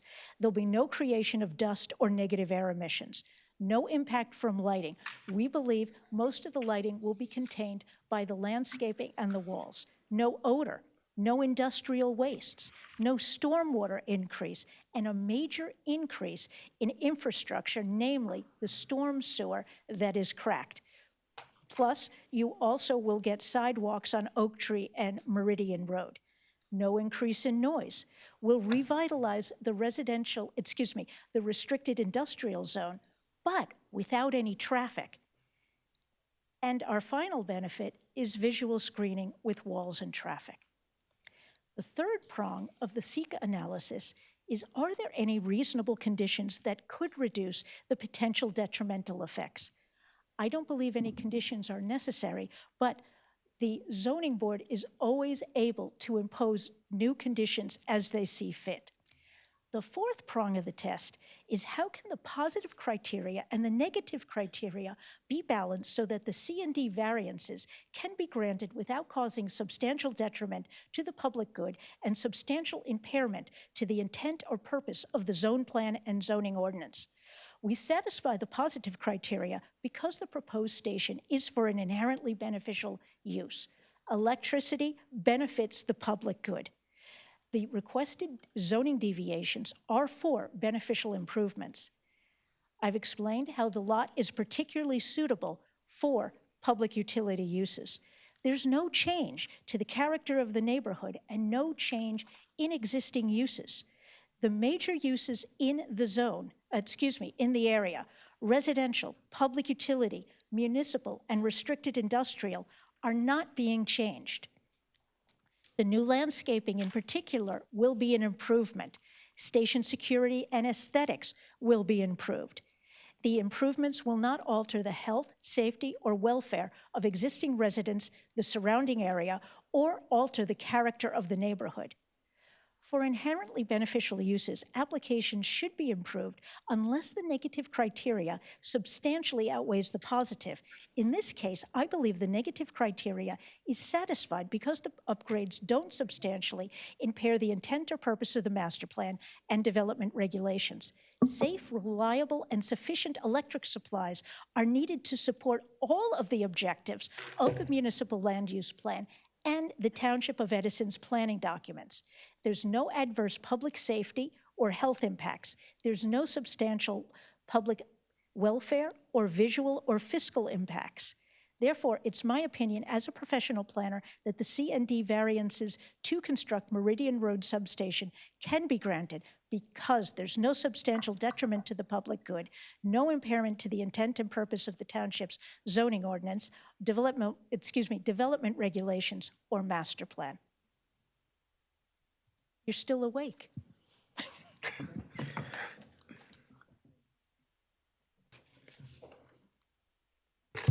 Thank you very much.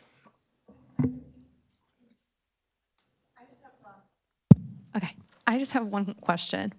Although we are arguing the SECA case here that our bulk variances are subsumed with the D1 variance, we talked about various setback bulk variances that we are requesting. Can you just walk the board through, what do these setbacks have to do with? What are they set back from? Setbacks that I described are primarily from Meridian Road and the walls that we are proposing. The other road would be Elmire. However, for the new monopole that we're proposing, that would be off of Oak Tree Road. So we certainly are in compliance with the front yard setback for the new monopole that will be constructed. Thank you. I have no further questions for this witness. Thank you very much. Ms. Knight. Yeah, so my only question really is pertaining to the substation being kind of designated as an inherently beneficial use. You spoke about that for just the board, for their own information. Can you just provide them with some of the case law that backs that as an inherently beneficial use? I will leave that mostly to our attorney, but you know inherently beneficial uses are described in the Cox book, currently a black book from 1926, and things that are inherently beneficial uses would be hospitals, schools, religious facilities, believe it or not, a seeing eye dog facility, and a telephone substation. Those are all declared as inherently beneficial. Also, many municipalities have considered public utilities as inherently beneficial. That would be Hoboken, Jersey City, Bayonne, and those are just three. Also, I believe our Metuchen switching station was considered an inherently beneficial use. So I believe that a public utility substation, which is providing necessary electric service, is an inherently beneficial use. Just to add, right, the Cox book has a lot of discussion about what an inherently beneficial use is. It's not so black and white, right? Some examples that they always give: schools, daycares, hospitals. It doesn't necessarily have to be a for-profit or not-for-profit, right? That's not really a check in the box of whether it counts as a use. I think Noreen sums it up perfectly, that a beneficial use is something that provides a service. PSE&G is a utility, and they're providing a service, a very necessary service to the nearby residents and community. Now, some maybe similar beneficial uses that have been determined by the courts to be a beneficial use would be maybe like a wind and solar energy facility, something like to that effect. But again, I would argue that it's a facility that's providing a service, a necessary service to the community. Ms. Knight? Some of the municipalities that you guys have said, I just was wondering if you had any specific case law that. The case law would generally be the Bell Telephone substation that was considered to be inherently beneficial. Perfect. Yeah, sounds good. Just I wanted it for the board's knowledge. But as an example, one inherently beneficial use is a school bus depot because it provides necessary transportation. Is it for profit? Yes. Are hospitals for profit? Yes. Daycare is also for profit, and it includes child daycare and now senior daycare. Great, thank you so much. Does the board have any questions for Ms. Moreno? Mr. Chair, Mr. Ayotte? at its closest point, how close will this substation be to a home? The homes are all on the other side of Elmire Road. So the road probably about 50 feet cartway, and then there's about 30 or 40 feet that's never been developed. Then is the transmission right-of-way. So I will also ask our engineer, who's hopefully busy with his scale, figuring this out. So, correct me if I'm wrong, are you saying roughly 90 feet to the nearest I home? would say, sorry, I'm not an engineer. I'm just looking at the site plan that's in front of me, marked into the exhibits. I think this is A2. Elmire Road in and of itself is an 80-foot right-of-way width. Beyond the right-of-way is the landscape. I don't think the landscape is included in that. Thinking from the fence or from the first? From the piece of equipment? substation. Okay, so I'll go from the fence, at least 80 feet. Okay, all right. Will there be any lights installed on this substation? As Mike Blake explained, we will have lighting for safety. Most of these are lights that are only 11 feet high. Our lighting plan shows that the Yeah, I know. I just wanted to hear fixtures for the are record. mounted at 11 feet high. Now remember, these walls are 25 feet high, and the anti-cut, anti-climb fence is 10 feet. If anything is seen, it would be above the walls. And as I explained, that would only be used in emergency cases where our crews had to come at night and turn on the floodlights and any of the uplights. And those, of course, would be timed out when they leave. So would you see something? It's possible. But there will be no lights on the transmission towers. Okay, thank you very much. Thank you so much. Board have any questions? Mr. Chair, I have a question. Mr. Chhabra? Is there any kind of regulation for PSC&G and their employees on, leaving diesel-powered trucks running when they're on site? They're in the middle of the night, they're parked there, it's 100 feet away. Is anything going to stop these workers from leaving those trucks on? Actually, a policy we have is the 3-minute rule. Okay. Thank you. Also, it was noted in Mr. Carley's report, but as a condition of approval, we will not have heavy machinery trucks parked here overnight, like long-term, right? This is going to be, the operation of the site will be very transient. Workers on and off the site, no heavy machinery trucks staying on for a long period of time. Thank you. Any other questions? Seeing none? Okay, thank you very much. Thank you.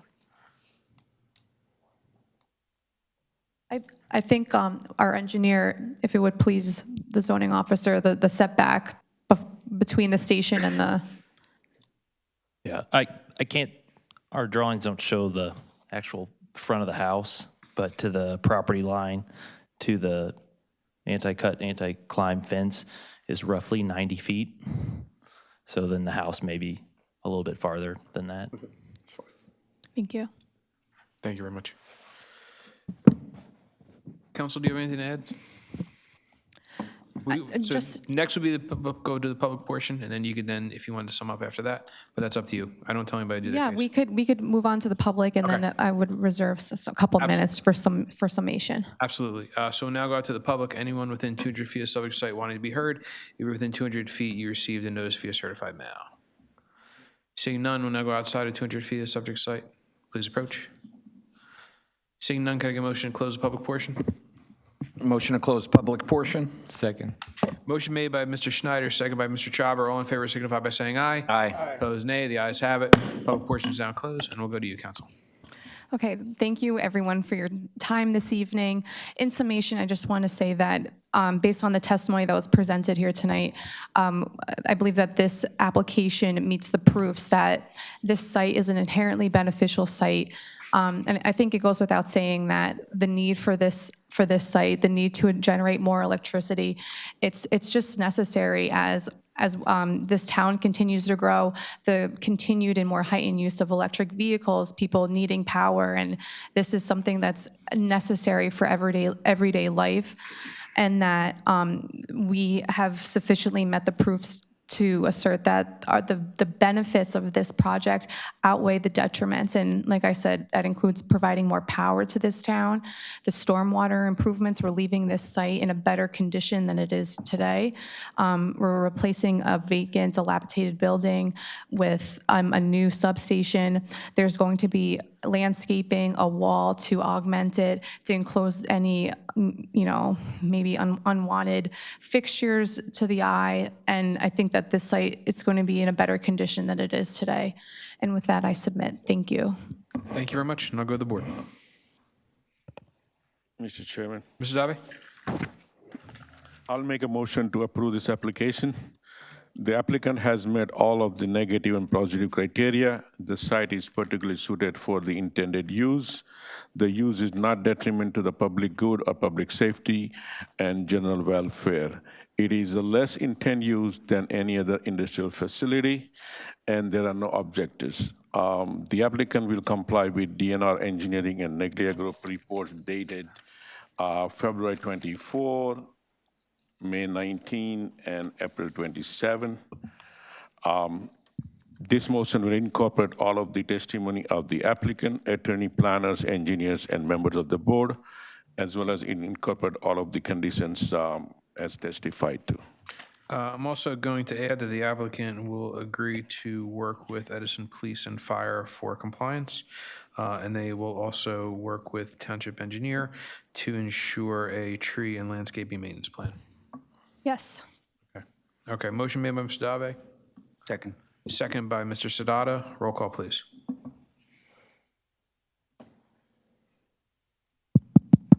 Mr. Schneider?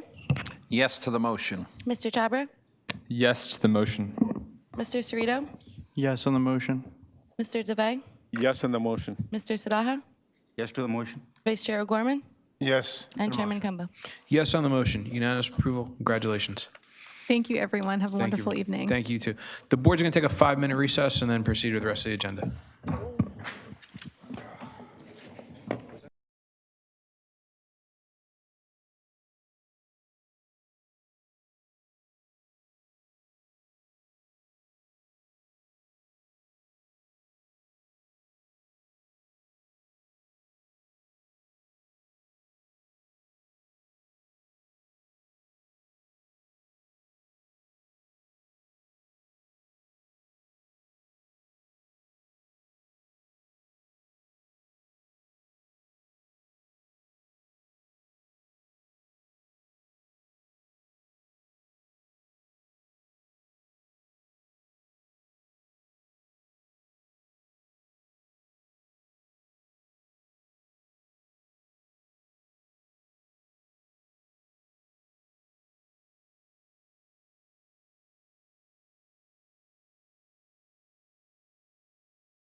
The board will return to session.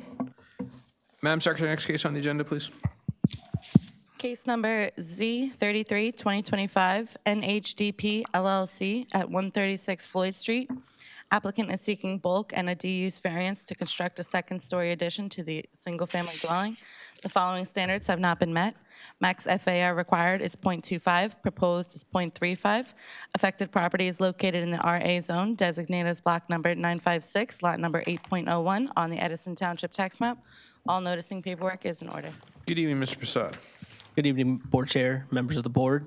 David Prasad from Bob Smith and Associates, licensed attorney in the state of New Jersey, here tonight representing the applicant, NHDP LLC, for property located at 136 Floyd Street, block 956, lot 8.01 in the RA zone.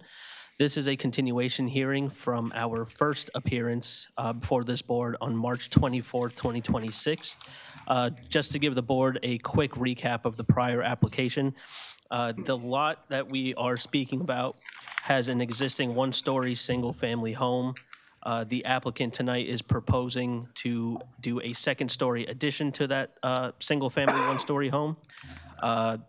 The main purpose of the testimony tonight and the testimony at the previous hearing is a FAR variance. Originally, the application asked for .041 for an FAR variance where .25 is required. However, after testimony and after consideration by the board, we have came to a compromise. Mr. Dave had suggested maybe getting the FAR variance down to .35. We tried to do some quick calculations at the last hearing, couldn't get it done, but the architect has revised the plans and was able to get the FAR down to .35. The revised floor plans and elevations have been submitted to the board for review, and as mentioned, it is a .35 FAR now with the sunroom that was previously removed. Mr. Chhabra had asked about the sunroom. That sunroom has now been removed, and also a bedroom that was on the second floor has been removed, so we can get the square footage down to be more compliant with previous approvals in the neighborhood. As I mentioned at the prior hearing, there are two homes located on the same street, both approved for .35 FAR. This home is situated on a significantly undersized lot, which leads to such a high FAR. But even with this .35 FAR and the undersized lot, this home will be smaller than other homes situated in the surrounding area. We do have our engineer and professional planner here tonight, and we also have our architect sitting to my right. If the board has any questions of the revised floor plan and layout to reach the agreed upon .35 FAR. Mr. Prasad, I have a question. You referenced the two homes on the street were approved at .35 FAR. Did you do an Oprah review of these homes being approved, or did you seek this from another source? I sought these from the agendas that were approved from the board. I do have the Oprahs, but not with me tonight. I can give you the application numbers. I do have those written down.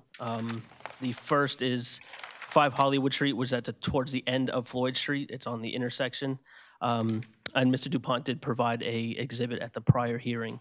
5 Hollywood Street, application Z15 2021, 3.35 FAR was approved. And also 903 New Dover Street, which is, I believe, immediately next door to ours. Also on the next intersection is .35 FAR. And as I mentioned, Mr. Dave did suggest bringing it down to 3.5 just to match the surrounding variances in the neighborhood and match the surrounding area. Okay. All right. Thank you. Any questions, Mr. Prasad? Okay. You may proceed. I would like to call our architect, Mr. David Dugas, here to just walk the board through the revised floor plans, just to show how we did reach this .35 FAR variance. Could you raise your right hand? Do Do you swear or affirm the testimony you give tonight will be the truth? I do. You state your name and business address for the record, please. I'm a partner at Dugas Architects.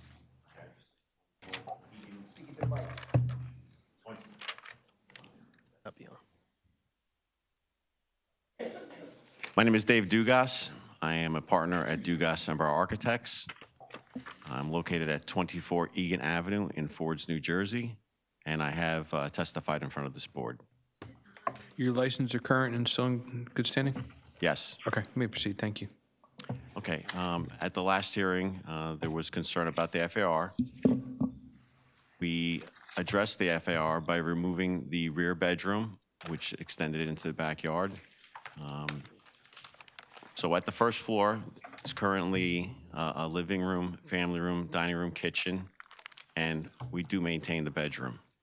The existing garage is maintained as well, as is. On the second floor, we had pulled in the left side of the building so that the second floor doesn't extend over the entire first floor. Approximately 42 by 31 square feet.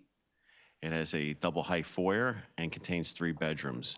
We also removed some of the other rooms that were ancillary to the master bedroom suite.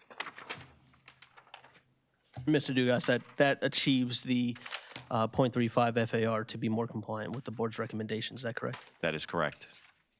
Does the board have any questions for Mr. Dugas? Mr. Chairman. Mr. Dabe? You're putting word in my mouth, but if I'm not mistaken, I think we asked around 0.31 to 0.32, not 0.35, I recall. If I can just, I watched the the videos and read the transcripts from the prior hearings. It was originally, you did ask for 0.31 to 0.32. Correct. After we did remove, we did some calculations with the sunroom removal and tried to reduce the square footage where we could. It came down to 0.38. The board was not acceptable at 0.38.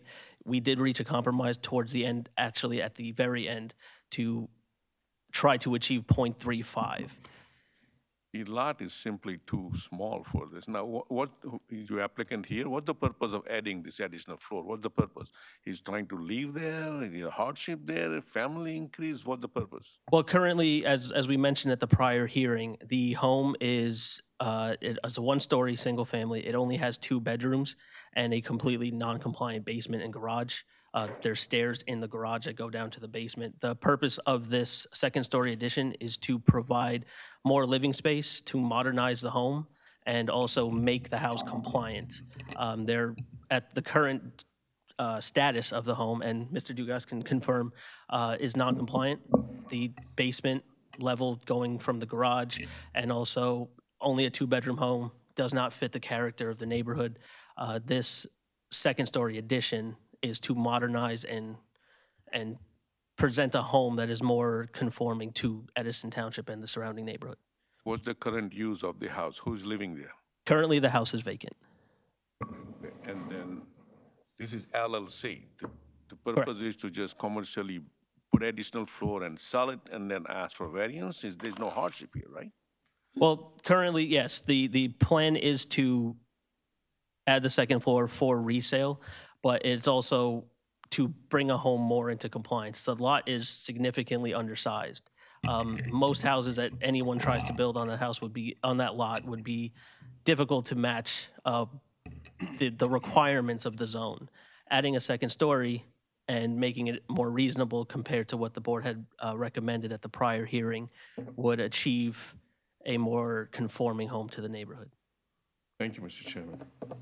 Thank you, Mr. Dabe. Any other questions from the board for Mr. Dugas? Mr. Chair, I have a question for the architect. So the basement we're still keeping existing, right?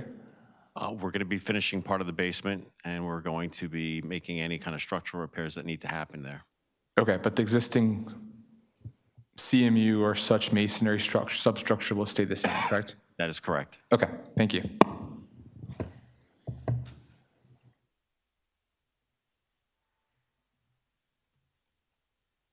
Any other questions, Mr. Dugas? Seeing none. Okay, thank you very much. Thank you. I have no further witnesses for tonight's application. Okay. All right, so we will now go out to the public. Anyone within 200 feet of subject site wanting to be heard, please approach. If you were within 200 feet, you received a notice via certified mail. Seeing none, anyone outside 200 feet of the subject site want to be heard? Seeing none, can I get a motion to close the public portion? Motion to close. Second. Motion made by Mr. Sadada, seconded by Mr. Schneider. All in favor, signify by saying aye. Aye. Opposed, nay. The ayes have it. Public portion is now closed, and I'll go to the board. Do you have a summation? Mr. Schneider? Just very, very quickly, not too much to put on the record tonight. As I did mention, it is a significantly undersized lot. The second-story addition will just make a more complying home, a more modernized home, and a more conforming home to the neighborhood, and also correct some of the issues that are with the existing home. So I do ask this board if they can look favorably on this application. Okay, thank you, and I'll go to the board. Mr. Chairman, Mr. Dave.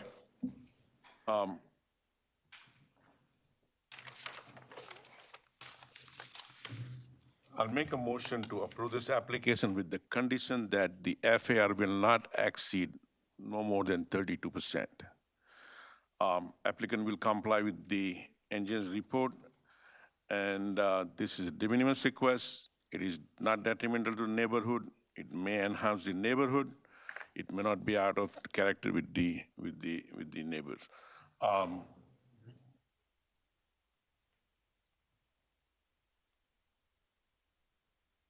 Yeah, I guess that's it. I would also add that the applicant would submit revised plans to conform with the proposed FAR. Yes, we agree. Okay. Motion made by Mr. Dave, Second. second by Mr. Sadada. Roll call, please.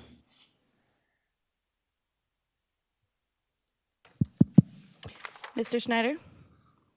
No to that motion. Mr. Chabra? Yes to the motion. Mr. Cerrito? Yes on the motion. Mr. DeVay? Yes on the motion. Mr. Sadaha? Yes to the motion. Vice Chair O'Gorman? No on the motion. And Chairman Kumba? Yes on the motion.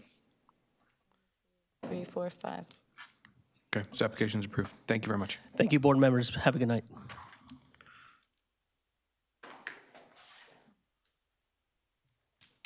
Madam Secretary, next case on the agenda, please. Case number Z24, 2025, Vivian Piera at 1651 Woodland Ave. Applicant is seeking bulk and use D variances to construct a new single-family dwelling. The following standards have not been met. FAR required is 15%, proposed is 16.3%. Affected property is located in the RAA zone, designated as block number 415, lot number 4.36 on the Edison Township tax map. All noticing paperwork is in order. Good evening, Mr. Duval.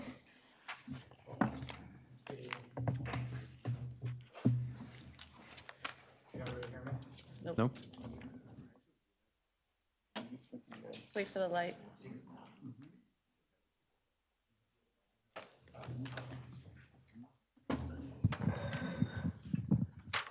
Okay. Good evening, Mr. Chairman, members of the board. Jason Tubell, attorney for the applicant. This is an application for an FAR variance for a single-family house. It's block 415, lot 4.31. The applicant was here several months ago on this application, and the board had many comments regarding the relief that was being sought. So when we were here the last time, the applicant needed not only an FAR variance, but the applicant needed a building coverage variance, a lot coverage variance, and some setback variances as well. And I think the board was pretty clear that the board felt that the application was seeking too much relief. So the application has now been revised where the building coverage was reduced in half. So now the single-family home complies with building coverage at 10%. The application complies with lot coverage. It's actually less than what's permitted. So in this zone, you're allowed to have 25% lot coverage. The application now is at 22.9% lot coverage. So the application actually has less impervious than what's permitted. The FAR, which is still within the footprint of the existing building, of course, the proposed building, is now 0.01 larger than what's permitted. So 0.15 is allowed, we're seeking 0.16. So after doing all the revisions that we felt the board felt was important, we're just down to this 0.01% FAR deviation. So it's just noteworthy to say, and we'll put this on the record with our professionals, we comply with all of the setbacks. In fact, for rear and side, we exceed the setback requirements. The building coverage complies. The lot coverage complies, is less than what's permitted. The height, parking, everything complies other than having that additional 0.01 FAR. So what I'd like to do, Mr. Chairman, if it's okay with the board, is bring back our engineer and architect to just explain the revisions that were made, and then I would bring up our professional planners. I don't think anybody's going to be too long. I just want to be able to explain to the board what revisions we made between the first and the second meeting. Without objection, please proceed. Okay, so the first witness I'd like to call is our civil engineer. We'll swear her in. Good evening. Could you raise your, Hello? Yep. Could you raise your right hand, please? Do you swear or affirm that the testimony you give tonight will be the truth?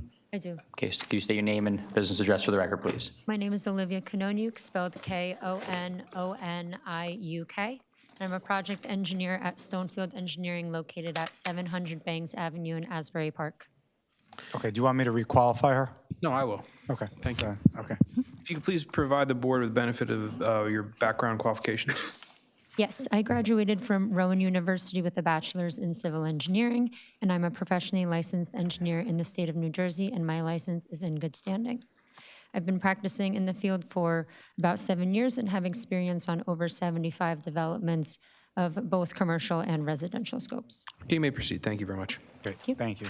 All right, so Olivia, if you could just go through the revisions that were made to the plan itself from a civil engineering perspective to get the building coverage to compliance, the setbacks to compliance, and also how we reduce the lot coverage to less than what's permitted. Sure. I'd like to put up the site plan. This was previously submitted, so I'm not going to mark it as an exhibit.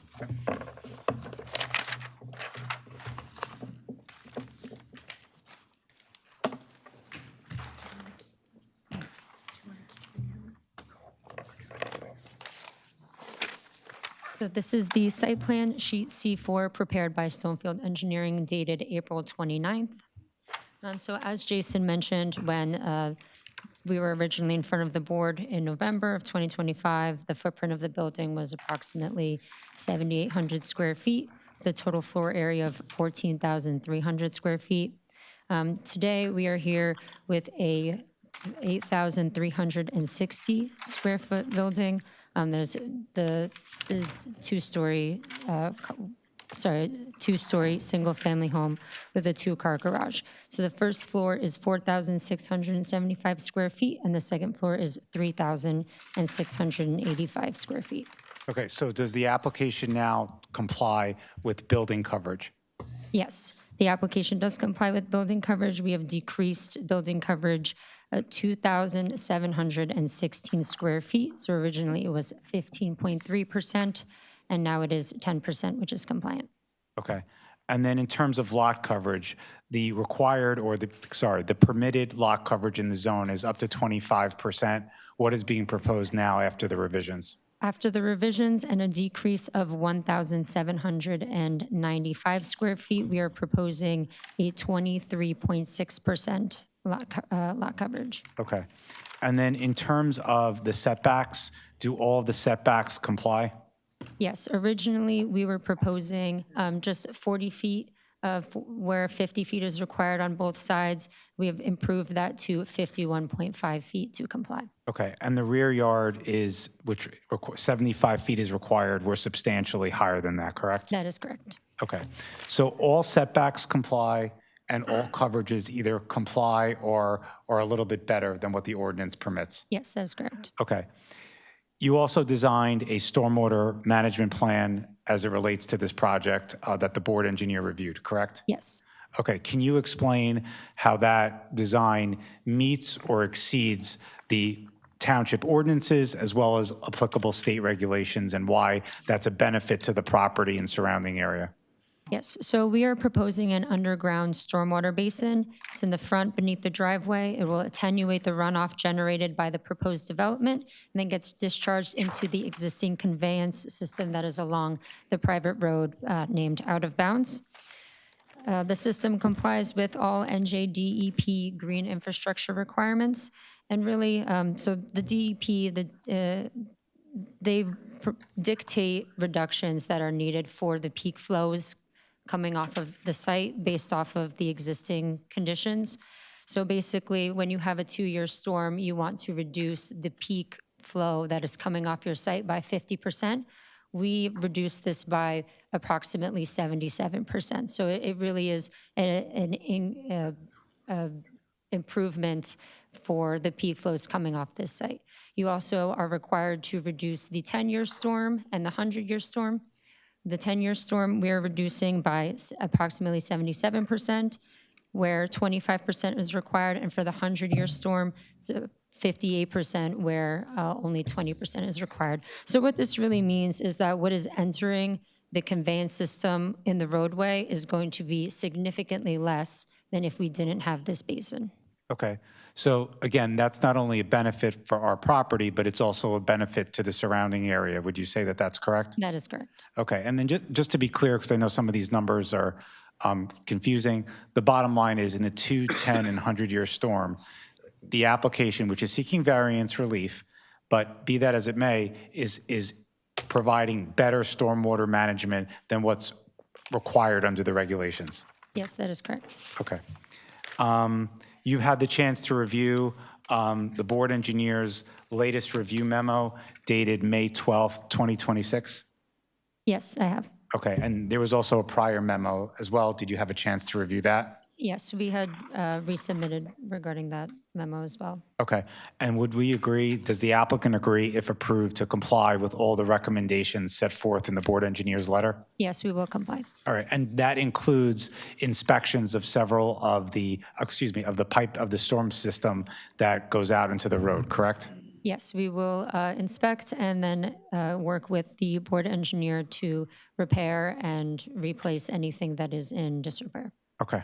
All right, that's all I have for the civil engineer. We're happy to answer any questions you may have. Mr. Carley?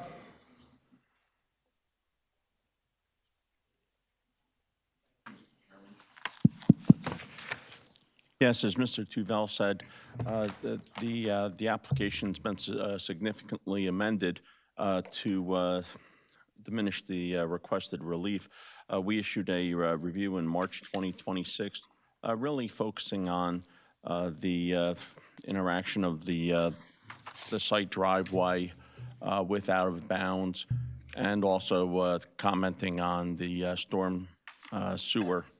As is reflected in our current review, the second review of this date, most of the comments that we looked for clarification from site planning, not from planning, but from site engineering, have been addressed. There have been some new comments, but they have been addressed by the applicant. Again, Out of Bounds Road is a private road, so you're going to have to get road opening permits, but you're going to have to make sure that any activities within that private road correspond with whatever agreements, accesses that you may have. That's a job for people with ESQs behind their names, not PEs, though. And that's about the stem and stern of it. Subject to Mr. Tuvell's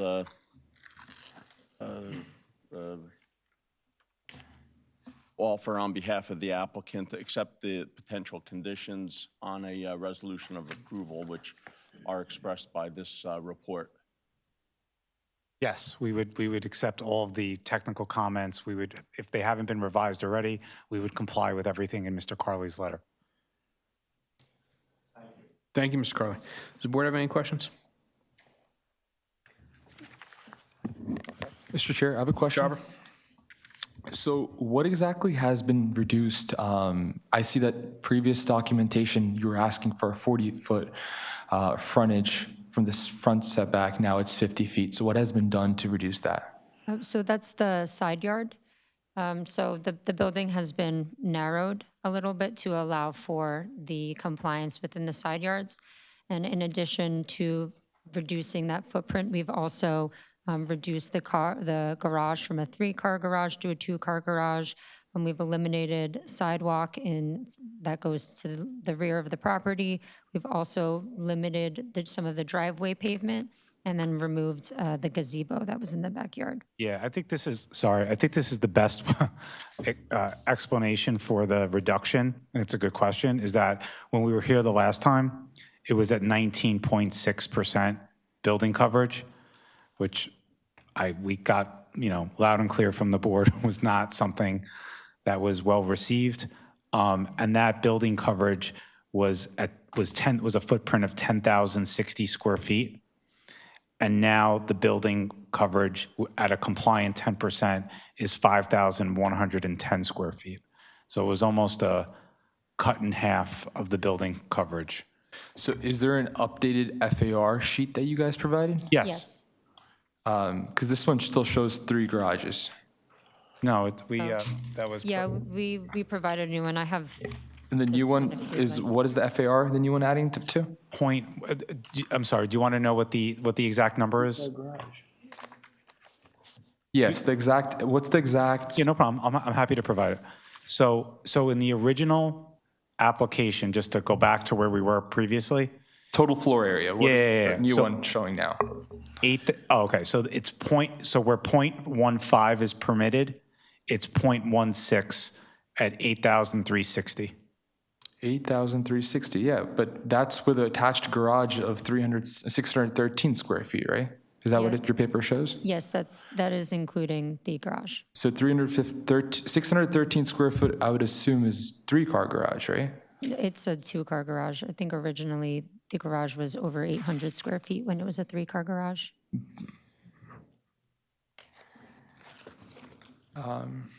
Actually, it was 906 square feet when it was originally proposed, and now it's 600. Okay, so that's where you reduced it.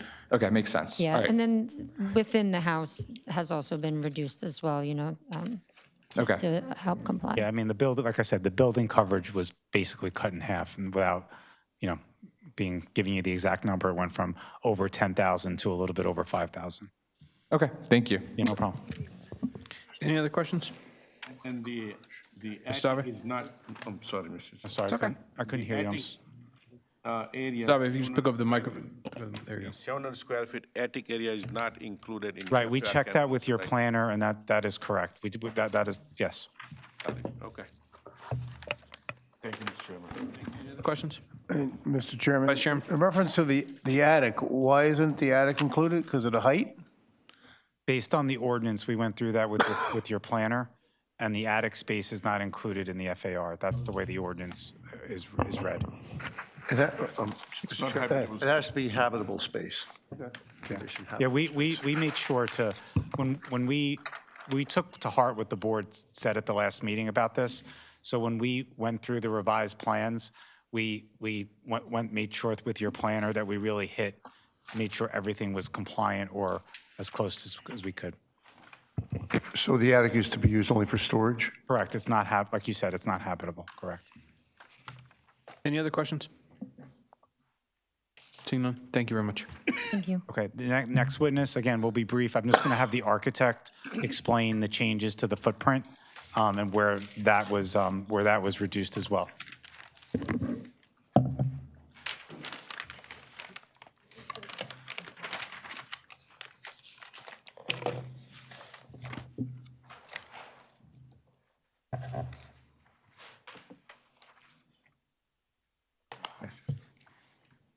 Swearman? Can you raise your right hand? Do you swear or affirm that the testimony you give tonight will be the truth? I do. Can you state your name and business address for the record, please? Sure. My name is Nehal Zaveri, Javeri. My office address is 250 West Main Street, Suite 206, Moorestown, New Jersey 08057. Mr. Zaveri, you've appeared before the board prior. If you could please give us a brief summary of your background and qualifications. Yes, I have appeared in front of the board before numerous times. I hold a bachelor's degree in architecture and master's in urban design. I have been licensed since 2009. And right now, I have about 7 state licenses, and my license is in good standing, right? We'll accept you. Thank you very much. Thank you, sir. Okay. So, Nehal, just, if you could just stick with, in terms of the building, just describe to the board what was reduced in size in order to get to the current FAR and the compliant building coverage that we have. Sure. So currently, without garage, we have 7,747 square feet of total livable space. The garage is 613 square feet. So that puts us 16.3% altogether, which is 0.16%. What we have changed is we made 2-car garage instead of 3-car garage, which was part of FAR. We used to have a covered outdoor kitchen area. We got rid of that. We reduced number of room sizes also inside the house. There used to be an office space in front of the house. That also, we took it down. So we were able to significantly reduce the size of the house in that case. Okay, and just to clarify the numbers that I mentioned before, the building coverage was originally 19.6%, and now it is exactly at 10%, which is what is permitted under the ordinance, correct? That is correct. Which is compliant. Right. And that was a reduction in overall building coverage from 10,060 square feet to 5,110 square feet. Absolutely. Okay. All right, that's all I have for... Does the board have any questions for Mr. Zaveri? Seeing none? Okay. Thank you very much. All right, last witness, Mr. Chairman, is our professional planner, Thomas Ricci from Stonefield Engineering and Design, and he did not testify the last time we were here. Do you swear or affirm the testimony you give tonight will be the truth? Yes. Okay, can you state your name and business address for the record, please? Name is Thomas Ricci. Last name is spelled R-I-C-C-I. Professional planner with Stonefield Engineering and Design. Business address is 92 Park Ave, Rutherford, New Jersey. If you could please provide the board with the benefit of your background qualifications. Absolutely. Licensed professional planner in the state of New Jersey. I'm also nationally certified by the American Institute of Certified Planners. I received my Bachelor of Arts degree from Rutgers University, as well as my master's degree in city and regional planning, also from Rutgers University. I regularly testify before boards throughout the state of New Jersey. I've also been on the other side preparing redevelopment plans and master plans and draft zoning ordinances. License, current, good standing? Yes, it is. You may proceed. Thank you. All right. So, TJ, in connection with this application, you visited the site in the surrounding area? Yes. Okay. And you've heard the testimony from the last hearing and have reviewed all the plans in connection with the application? Yes, I have. Okay. So why don't you give, I guess, a zoning overview of the project and also provide the testimony for an FAR variance and whether we've met the standard under the New Jersey case law? I'd be happy to. So this is a property that's located in the RAA residential district. Obviously, single family is what's being proposed, and that's what's permitted under the ordinance. It's a pretty unique neighborhood. There's 6 houses out there. There is some... Mr. Ricci, I'm going to interrupt you. I apologize. If you could just bring the microphone closer. Sure, sorry. Thank you so much. Is this better? That's perfect. I'm not as young as I used to be. There's some remoteness to this neighborhood. These 6 existing homes are accessed via a private roadway off of Woodland.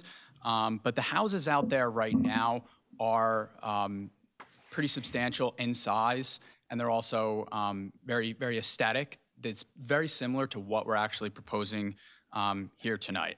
So we're here seeking a D4 FAR variance. As you've heard, we heard the board's comments. They made a substantial reduction.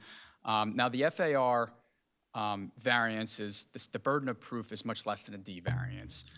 What we do is we look towards the Randolph Town Center case, and that confirmed the appropriate threshold that we review FAR variances. So the focus is not on the use, it's on can the site accommodate the problems or the potential issues associated with an increased floor area. So that's mainly what I'm going to discuss with regards to the FAR.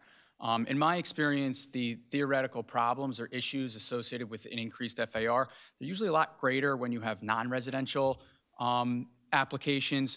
Typically, once again, in my experience, the theoretical issues with residential FAR applications are usually a home that's too big for the area. It's usually a home that is much larger than what the homes are like in the existing neighborhood. But with this application, I did review the coverages, both impervious coverage and building coverage, and what I found was there's actually 3 out of the 6 homes, there's 3 that are non-compliant with both of those aspects, and then 3 that do comply. Now, if you remember, we actually comply with both of those metrics, so we're under that level of coverage intensity in the neighborhood. I also looked at FAR. We fall roughly in the middle of the FARs. There's a couple houses that are larger than us. There's a few that are a little bit less than us, but we are generally in that middle range of existing FARs out in the neighborhood. So once again, the threshold is, can the site accommodate these issues of this increased floor area? With regards to impervious coverage, we're actually 727, not only compliant, we're 727 square feet under what's allowed. So that's, we tried to balance that with the increased FAR, but we have a little bit less coverage. So that is, what we think is a better planning alternative for the site, so we could have less impervious coverage and actually a better stormwater system. Now, with regards to the stormwater system, as our engineer mentioned, nothing about the increased building FAR inhibited our ability to provide not only the required stormwater management, but we exceeded what those minimums are. So better stormwater management, less impervious coverage. So that is something that we feel is a public benefit for not only the applicant, but for the neighbors. All the setbacks now comply, and the height was always compliant. But the setbacks and the height taken together, they give you that 3-dimensional space in which you're allowed to building. This building fits 100% within that 3-dimensional space. Oftentimes with FAR variances, you are proposing a building that's outside of the bounds of those areas. This building, as it's being proposed right now, has no issues complying with that 3-dimensional space. Parking complies under RSIS, which is what the ordinance requires us to utilize. So parking complies. We have no issues with that. There are wetlands on the site, a small wetland buffer area in the rear. This proposed development is in no way impacting not only the wetlands, but the wetland buffer. So the way I see it is we are compliant or over compliant with all these other metrics that govern this site. So I can't identify a problem associated with this increase in FAR, because when weighed against all the other metrics, we either comply or we over comply. And again, the difference is just 0.01%, correct? Correct. Okay. Yeah, so that being said, I think that this project aligns with the purposes of the MLUL, particularly Purpose A, which is to encourage the appropriate use or development of land that supports general welfare. I absolutely think we're doing that. This is a previously subdivided piece of land that's zoned for single-family residential. This is really the undeveloped kind of last piece of this neighborhood, and we're coming in and proposing a permitted use that we feel is in line and consistent with that neighborhood, that single-family neighborhood character. Really the same theme for Purpose G, which talks about providing sufficient space in appropriate locations for a variety of uses. Residential is one of the uses that's listed. This is a single-family neighborhood, and once again, coming in here and proposing a brand-new, beautiful, aesthetic, single-family house consistent with the neighborhood in this appropriate location. So with regards to the negative criteria, I don't foresee any substantial impacts. As I mentioned, we're compliant with all of these bulk requirements. I actually see it as a benefit. We have more stormwater management that's needed. Really, I think the home is kind of in a unique location too. It's positioned kind of at the bottom of its neighborhood. It kind of it's in its own area, if you will. With regards to the setbacks, we over comply with that rear yard setback. So this building, although it's slightly over on FAR, it's actually being pulled away from the other existing houses. But once again, I don't see that as an impact that we would rise to the level of substantial or substantially impacting neighbor. With regards to the master plan talks a lot about preventing overdevelopment and buildings and homes that are too big for the neighborhood. Once again, in my review, I don't think that's what we're doing here. I think we're exactly in line with it. And there was actually an interesting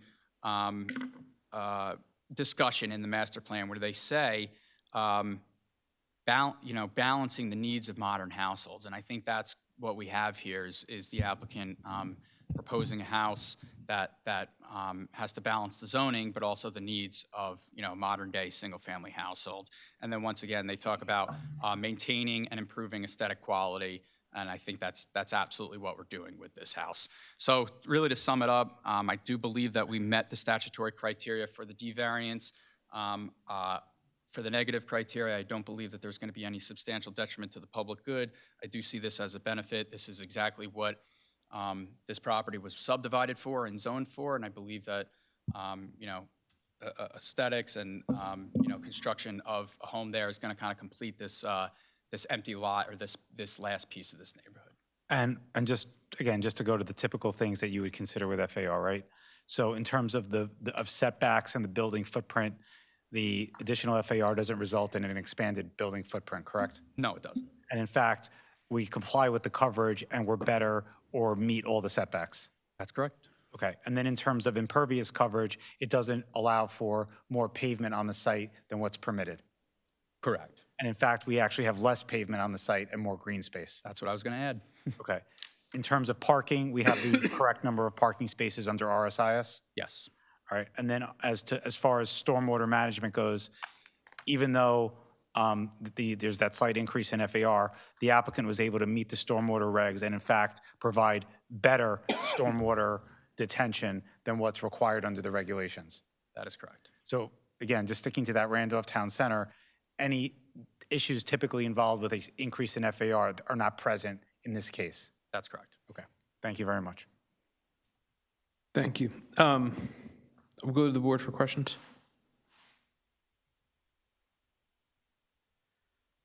So I have a question, Mr. Ricci. Have you reviewed the resolution of the planning board to subdivide this property? Yes, I have. So provision 8, letter I states that the dwellings are constructed within the permissible building envelopes and implicate no variance relief?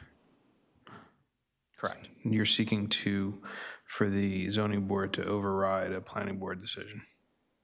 Correct. Okay, thank you. Any other questions for Mr. Ricci? Seeing none, thank you. Mr. Vell, do you have anything to add before we go to the public? Nope. You good? Okay, all right, so we will now go out to the public. Anyone within 200 feet of the subject site wanting to be heard, if you're within 200 feet, you receive a notice via certified mail. Please approach, ma'am.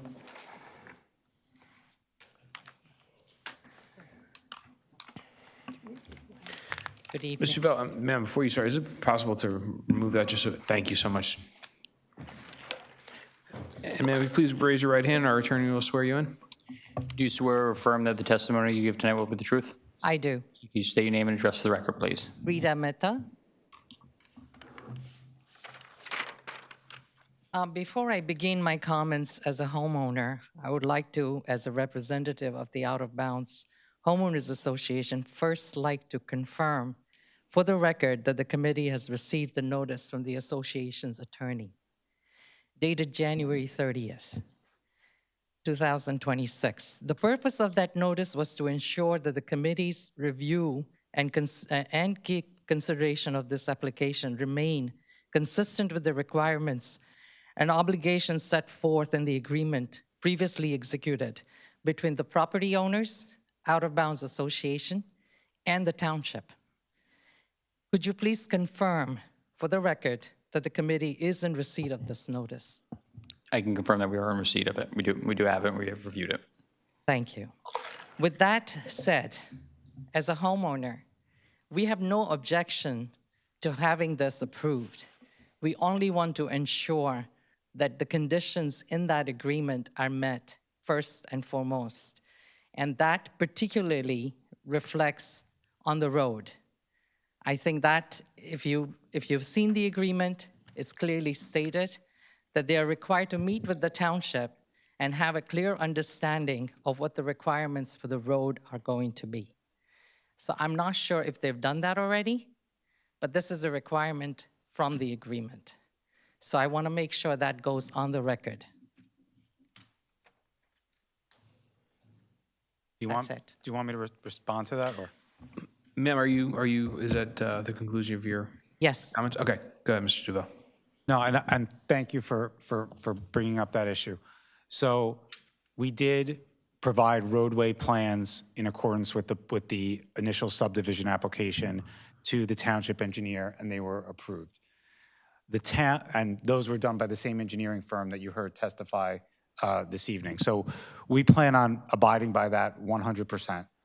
The town did not want to, is my understanding, accept the road. So under that settlement agreement that we had with the town, if the town does not accept the road as a public street, it then becomes, it stays a private road with certain, and this is all public information, certain percentages paid by the association and the applicant in terms of how it's maintained. So the goal would be, which is I think what you wanted to know, is that when constructing this home here, before the CO is issued, we want to make sure that the road is in as part of that initial construction process. So the goal is to build the road with the house and make sure that the road is complete, because the applicant wants to build the road as well. So would that be at the time of the first home being built? Yes. Okay. And I think the other issue is the stormwater. Yes. You have mentioned something about having the stormwater under the driveway. So there's two issues with the stormwater, right? One is in the initial settlement agreement that was transpired. The applicant, as to the roadway, was supposed to has to, when it reconstructs it, fix any stormwater issues in the roadway. That was, it says drainage, but stormwater, drainage, interchangeable terms, right? Mr. Carley's letter in connection with this application, and I just wanted to make sure when we were speaking that it was on the record, not only requires that, but also asks us to inspect the pipe, ask the applicant, meaning my client, to inspect the pipes in the roadway to make sure that it could accept the water. And if it can't, we have to clean those out. So that's Mr. Carley, just correct me if I'm misstating anything, just to be clear. So we have to do that. And then I was also going to mention this in relation to what the chairman said regarding the planning board approval.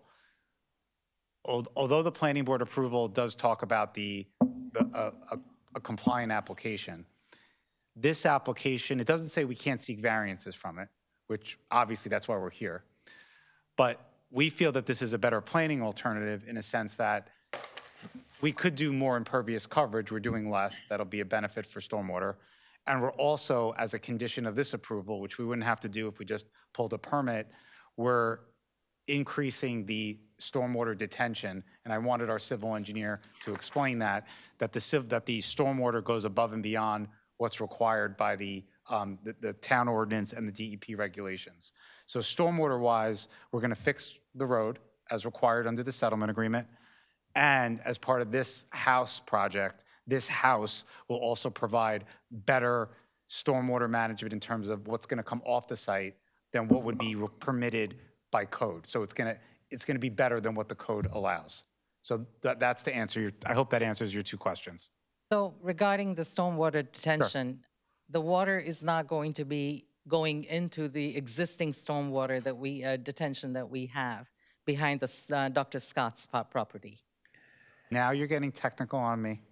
Okay. I just want the engineer to answer. Is that okay, Mr. Chairman, if I just... Absolutely. Yeah, I just want the professional to answer. I don't want you to answer anything you can't answer. Okay. So the stormwater basin that is located on our site will connect into the inlet that is in front of the site as well. And it'll be a part of the conveyance system that's already existing there. So would it be draining off of on Woodland Avenue, out of bounds to Woodland Avenue, or would it be coming back to? No, it'd be going from out of bounds out to Woodland Avenue. Okay. Yes. Thank you for answering my questions. Thank you for your time. Thank you so much. Thank you for coming out. Anyone else within 200 feet of the subject site wanting to be heard?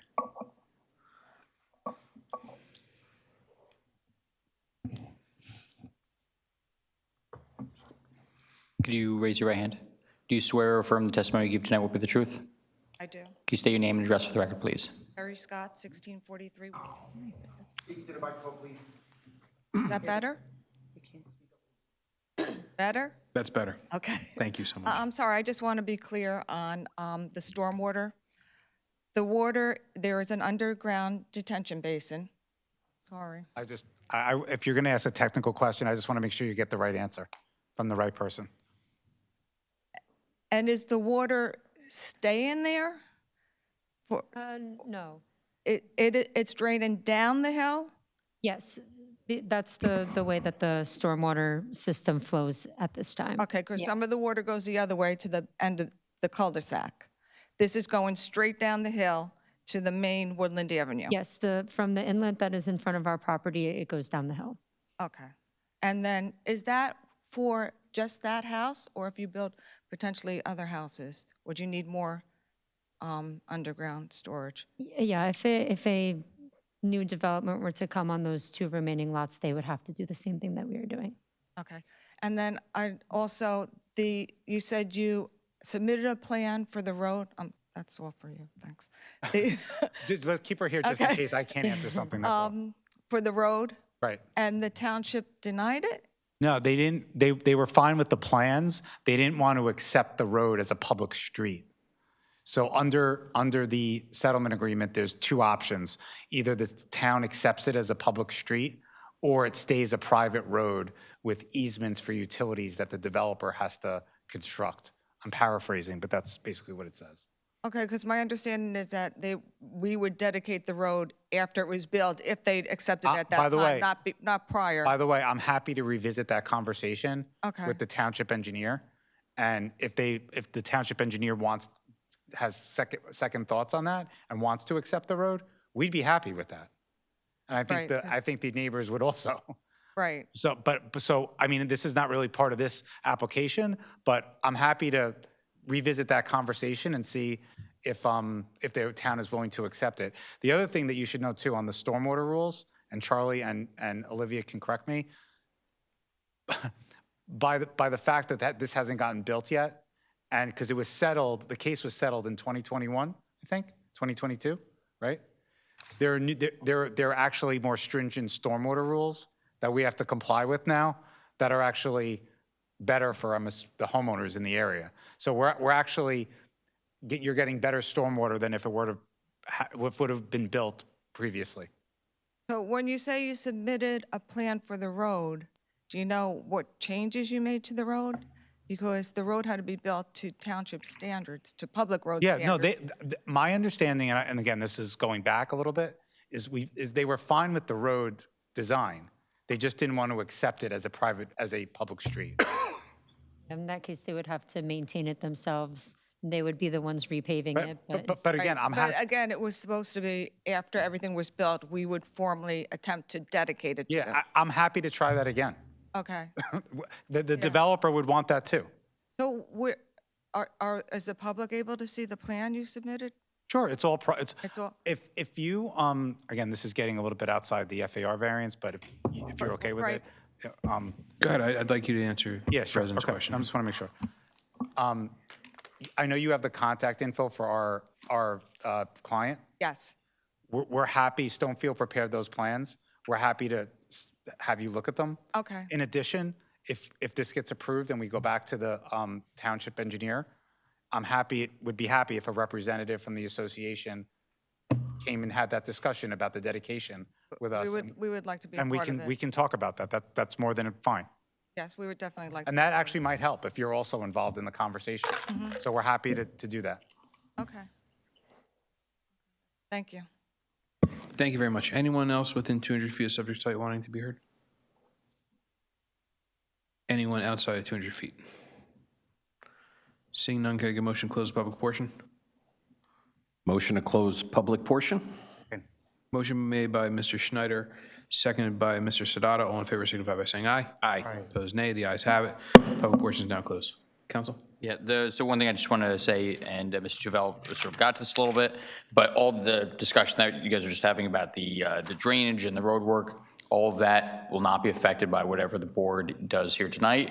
That is a private, contractual obligation that's subject to the settlement agreement. And so whatever the board decides to do won't affect that. That's going to go forward as the contract lays out, or as the agreement lays out. Thank you very much, Mr. Simon. And I'll go to the board. Mr. Chairman, Mr. Dave? I make a motion to approve the application. The applicant has met all of the negative and positive criteria. The site is particularly suited for the intended use. The applicant has substantially reduced the size of the project, and FAR also is meeting the require in compliance with the zoning regulations. The use is not detriment to the public good or public safety. This motion will incorporate all of the testimony of the applicant, attorney, planners, engineers, and members of the board, as well as it will incorporate all of the conditions as included in DNR engineering report of dated May 12, 2026, and as testified.